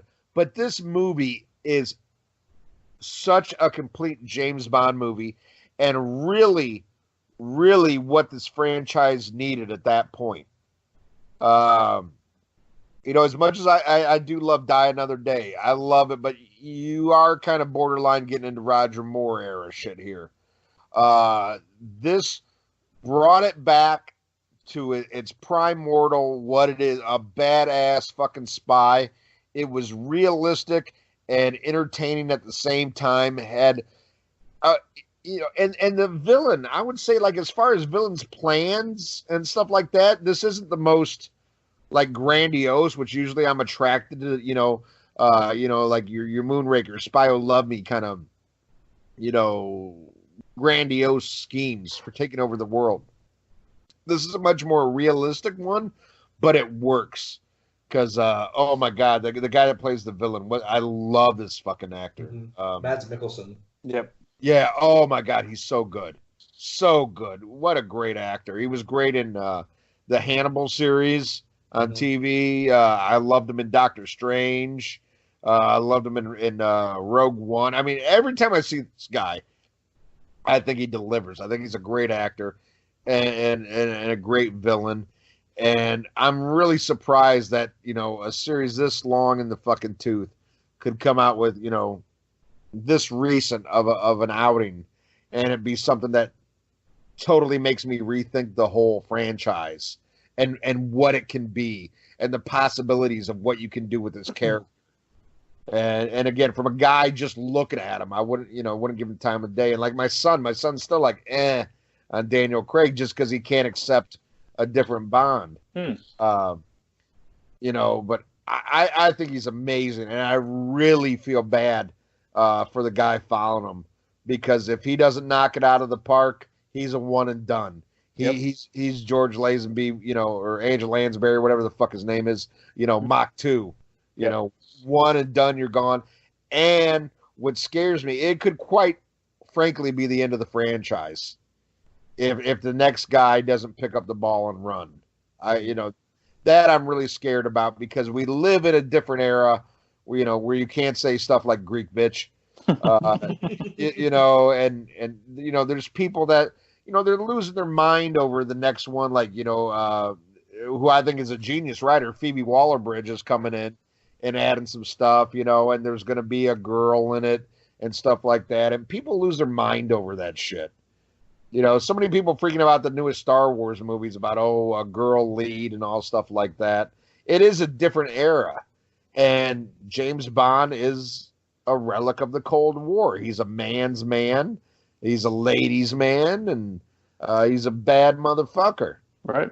And again, I think they're really lucky that the Daniel Craig era took off the way it did. And I think the acting and the directing in most of them attributes to that. But I think following Daniel Craig is going to be the hardest thing since following Sean Connery. Yeah. And they have to be really careful about how they approach it. They have to make damn sure that he's the right choice. They have to make damn sure it's the right director and the right script to keep this going. But then again, I could be totally wrong because look how long this franchise has lasted. Look how many different people have played James Bond and it survived. There was a while after Timothy Dalton you wondered if James Bond was going to come back. Right. But luckily they found the right choice in Pierce Brosnan. But when they went with Pierce Brosnan, they went with somebody who was still popular at that time and people knew and people accept. And I saw a picture of the guy the other day that they're saying, is probably going to be the new guy. And I'm like, But I still have my fingers crossed that if this one does like really good, which I'm hoping it does, that maybe you can get Daniel Craig back for another one. Right. I really hope he changes his mind, but you never know. He's getting, he's got a lot of claim for Knives Out, and because of the success of that being a smaller budget production, they've already greenlit a sequel that's gonna focus on his character, but another mystery. Have you seen that yet? Yes, I have. I'm still waiting to see it. I love those old kind of like those Miss Marple, Agatha Christie type. Oh movies. yeah. No, I love that kind of stuff too. Yeah. I like it. I mean, not the best thing I ever saw, but it's a good movie. It's a good movie, and I can see Daniel Craig because he really is. He's an actor's actor. Yeah. And he's said all along, he has a fear of being typecast and wants to do other stuff. And now that he's found success with that and respect with it, it might be harder to lure him back. But if this one is another Skyfall, I think you could get him back. If it's another Spectre, kiss his ass goodbye and just keep your fingers crossed for the next guy. Yeah. But enough of my jibber jabber. Let's hear you guys talk about Goldfinger. Well, you're right. No spoiler there. But no, you were going back to Daniel Craig, though. I mean, they did modernize him. They made him more self-reflective as a Bond. He's definitely he's the darkest Bond they ever did, and it works. So if they can do something similar but not drastically change him. If they want to go darker, get Urbis Durbis. You're right. Right. But yeah, that's I think they could pull it off if they do it the right way. If they just totally try to make it a 180, then no, it's going to fail, and they're going to have a problem. They're going to have a problem. But it has to grab people the way that Skyfall and Casino Royale did. Exactly. Yeah, totally. And I just wanted to check, Ian. You mentioned Genesis. You mean your version didn't have Invisible Touch playing in the background during the poker scene? No, I'm Lamb Who Lies Down on Broadway kind of shit. Oh shit! I better return my DVD then. Show me on the doll, son. Invisible Touch. All right, Goldfinger. So yeah, I mean, Ian covered most of it. I mean, as Ian said, it could very easily, actually, if there was no Casino Royale, it would have been his number one. Yeah, this best name of any Bond girl. Honor Blackman's amazing. But the opening scene, you think how racy the opening scene is. I mean, you have this completely nude woman covered in gold that's dead. I mean, it starts off with a bang, and this is 1964, so they totally went for it. Odd Job is by far my favorite Bond villain. The scene at the end where he gets killed, that fight is tremendous. Oh, so good. And what's also interesting is Goldfinger's great. Gert Frobe, who plays Goldfinger, is tremendous. But originally they wanted Orson Welles, but he wanted too much money. Plus, he probably would have eaten craft services, the first day.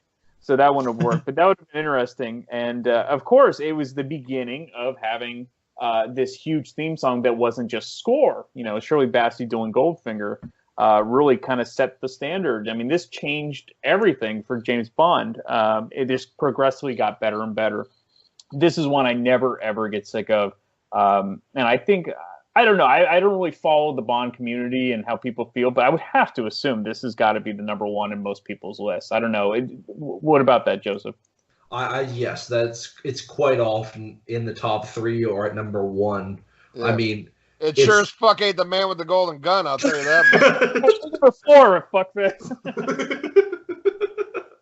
Oh my gosh. But yeah, everything you guys said about this movie is just the performance of Sean Connery. It's probably the quintessential performance of James Bond. Honora Blackman is Pussy Galore. Both Gillette and Tilly Masterson are great. Gert Froba's Goldfinger is one of probably the best Bond villain.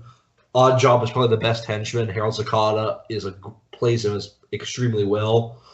I think that the scenery, and especially when they're in Switzerland, I think it's great when you're going up the mountain, and just the view of the mountains is just great. And just the whole plot, the idea of someone who's so obsessed with gold that not does he just want to steal the gold, he wants to poison the gold of the entire U.S. so that his gold is worth the most in the world. That's one of the most outrageous and yet just best villain plots in any movie, regardless of whether it's a Bond movie or not. But I just think the way that Gert Frobe portrays that character, it makes it believable almost. Like, you believe that this guy is nuts enough to try to do this. And then the tiny little scenes that just push it over the edge. The scene when he gets in his army uniform and ends up just turning on his own henchmen and running out when he says, there they are, they're the ones that are doing it, and then runs away.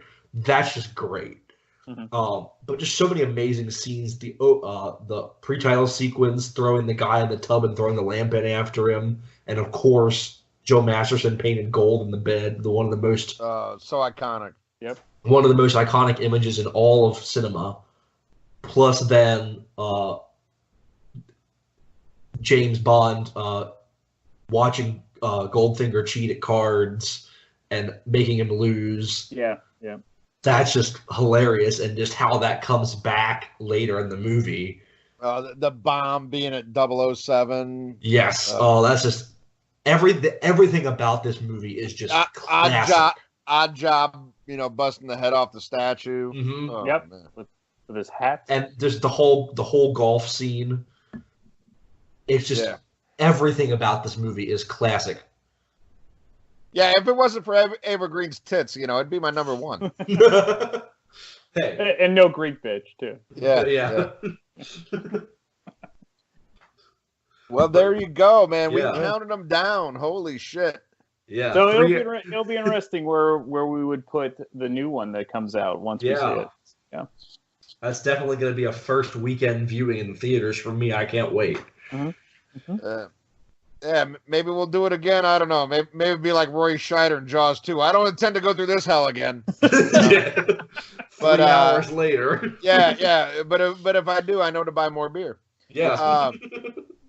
But no, I want to thank you so much, Joseph, for having us on this. Yes. I was really looking forward to this, and sorry I misunderstood what we were doing. I wasn't prepared, but I think I handled it. You didn't repeat anything. Yeah, no. I know. I was keeping track of everything. I was being a good scribe over here and keeping track of everything. You never had to make me repeat anything once. I know. I'm drinking in one hand, and the other hand's like carry the 2. What did you pick already? Oh shit. Oh man. It's too late at night for math. Yeah, I know exactly. But no, I mean this is a film series we're all very passionate about. Yep. And we all love, and some people are gonna listen to this, and by some people I mean your mother, Joseph, and that's probably about it. Yep. But after she gets done with Brian Forsyth. But exactly. But No, I hope other Bond fans enjoy this, and I would love to see. You're going to post this on YouTube. Yes. Oh, I would love to see comments and see other people's lists. Yep. Because I really, I don't think there's any wrong list. Unless you like put Man at the Golden Gun at number 4. But I would love to hear what other people have to say about it. And hopefully, we made you guys laugh, we made you think, and most importantly, we made you want to go back and watch James Bond again. Yes. Watch the movies all over again, and or maybe here'd be a great thing. Make up your own list, and then go do a marathon. See if your list holds up. See if it changes. Mm-hmm. Because there is no wrong answer. These are all great movies, and just a brilliant franchise. I love it. Yeah, I'll tell you, my list changed a lot when I was watching. In the past month, I think I watched every movie twice, I think. And boy, my list changed a lot in that time. I mean, it was really hard making this list, and I'm sure my list will change the next time I watch these movies. But for now... Oh, yeah. Every time you do a marathon, Man with the Golden Gun will go lower and lower. I guarantee you. Well, you just watch. You're going to get so much hate from From who? Christopher Lee's dead. Hervé Villachez dead. I'm not sure Christopher Lee's really dead, So. Yeah. Oh, man. Well, Nick Nack's going to come back and bite you in the cock, so there you go. Well, on that note... Chew me! I might get some hate mail from Greek bitch. She's like, I have a name. I'm like, yeah, but I can't pronounce it. Yeah. Oh my gosh. Well, thank you both so much for being on here. It was such a pleasure to have you both on here. You guys are both such great people, and you guys enjoy these movies so much. And it's great to hear what you guys have to think about these. And I know you both have podcasts of your own, and I'd like you both to take this time and to plug your own shit and let the people know where they can hear you. Go ahead, Ian, because I'm going to try to recover from the Golden Gun. I'm Ian Wadley from the Rock and Metal Combat Podcast. And if you haven't heard it, check it out. I'm available on Podtunes, Podbean, iTunes. I'm in your mom's Rolodex. Just scroll to patient 0, then you'll see me. But we review mostly hard rock and heavy metal records, but we talk about all kinds of shit, and I think we're fairly entertaining. I mean, we're no damn good movie memories, but we do our best. That's right. So yeah, check it out if you don't know it already.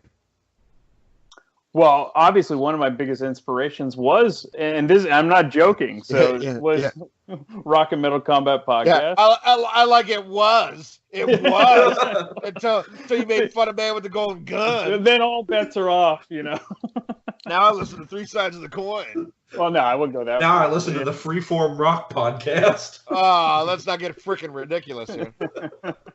In any case, both Ian and Joseph have been longtime supporters and guests on Damn Good Movie Memories, and I am forever grateful to both of you for being on and always saying kind words and everything. And eventually, we will get to all the James Bond movies one by one. I just haven't got to them yet, but Ian's been on to talk about like the Blues Brothers soundtrack, which was really, really awesome. We just talked movies with him. That was super fun. So if you like what you hear here, you can definitely go and check out Ian's past episodes. They're always one of the most popular. You know what I haven't been on? Your Man with the Golden Gun episode. That's true. So I'll wait till you're on your deathbed, and then you just be like, you know what? It's not that bad. It's not that bad. But Joseph has just been on for a couple of classic movies. You're like my go-to classic guy. We did the Marx Brothers movie, The Coconuts, which was a lot of fun. Oh, nice. Yeah, and the original Dracula, Bela Lugosi. And then soon we're going to be doing Hound of the Baskervilles with Basil Rathbone. Oh, my favorite Sherlock Holmes. There you go. So, nice. Yeah, so it's going to be My least favorite is Sherlock Holmes and the Man with the Golden Gun. Not a favorite of mine. And Abbott and Costello meet Christopher Lee, yes. But I'll tell you, I love your podcast, Brian. It's really awesome, and I love that you cover like a huge gamut of movies, not just just newer ones, but you do classics and way back, and And I actually watched a classic the other day. I bought it on Vudu. It was on sale. You know, I'm always looking. You know, I'm cheap. I'm cheap. I'm not Jewish. I just spend that way. Uh, but I got a classic movie I'd never seen before, Treasure of the Sierra Madre. Really? You had never seen that? I had never seen it before. Isn't the ending brilliant? Oh, I loved it. I loved it. Yeah. And man, I love going and visiting like the old classics. Like to me, classics are like from, 60s and 70s. Of course, I like movies older than that, but I'm not as well versed as I should be for the movie nerd that I am. And one I'm getting ready to go see in I think about 3 weeks. And believe it or not, I've never seen it. And what I love is that I'm going to see it on the big screen for the first time. Is Casablanca. I've never seen Casablanca, and I live right by. It's the oldest theater in the state of Louisiana, and they do classics on Wednesday mornings and Sunday mornings. And by classics, I'm talking like old Alfred Hitchcock. A lot of stuff from the 50s and 40s earlier and stuff. Yeah. And I'm gonna go see Casablanca, and I'm excited. Oh, you're gonna see it the right way too. Yeah, and I'm like, what a great way to see a movie. It's one of those like I know I should have watched this a gazillion times. I love Citizen Kane. I love so many movies from that era, but there are some that I haven't seen, and I'm looking forward to seeing that. And what's awesome, I unfortunately I had to miss it, but because I had to work. But a couple months ago, they showed On Her Majesty's Secret Service. Oh, nice! And I watch on the big screen. Oh yeah. But this theater is amazing. I mean, they do like I went there like 1 week. They were showing like during the week, but at like 10 o'clock it was a Kubrick marathon, and I went and watched Clockwork Orange on the big screen. Yeah, it was amazing, and it's so nice to have a theater like that. And it's not a fucking multiplex. No, it's an old-time theater. Yeah. It's an old-time theater. The seats don't fucking vibrate. You want to vibrate, fucking eat a can of beans before you go to the movie. But and then watch The Man with the Golden Gun. Yeah, exactly. and figure out which stinks worse. But no, I love that. And it has a balcony, and you go up there, and they don't give a fuck. Well, you could go in there dressed like the Trenchcoat Mafia, bring all the booze and the food you want. They don't give a fuck. I sit up there, I smoke my fucking douche flute robot dick, and nobody says shit. But you get to watch great movies on the big screen, and I love it. And they have, you can even rent this theater out. Wow. And you bring in you can bring in a Blu-ray or DVD, and they'll show it on the big screen. Nice. And that's something I've been dying to do. Is because I'm sure, it's not going to be cheap, so you got to get enough people to chip in. But I would love to just pick some classic movie or even a bad movie. It'd be awesome to go there, watch fucking Porky's on the big screen again, Or Dolomite, the original Dolomite. Yeah, which I have all this stuff on Blu-ray. Yeah.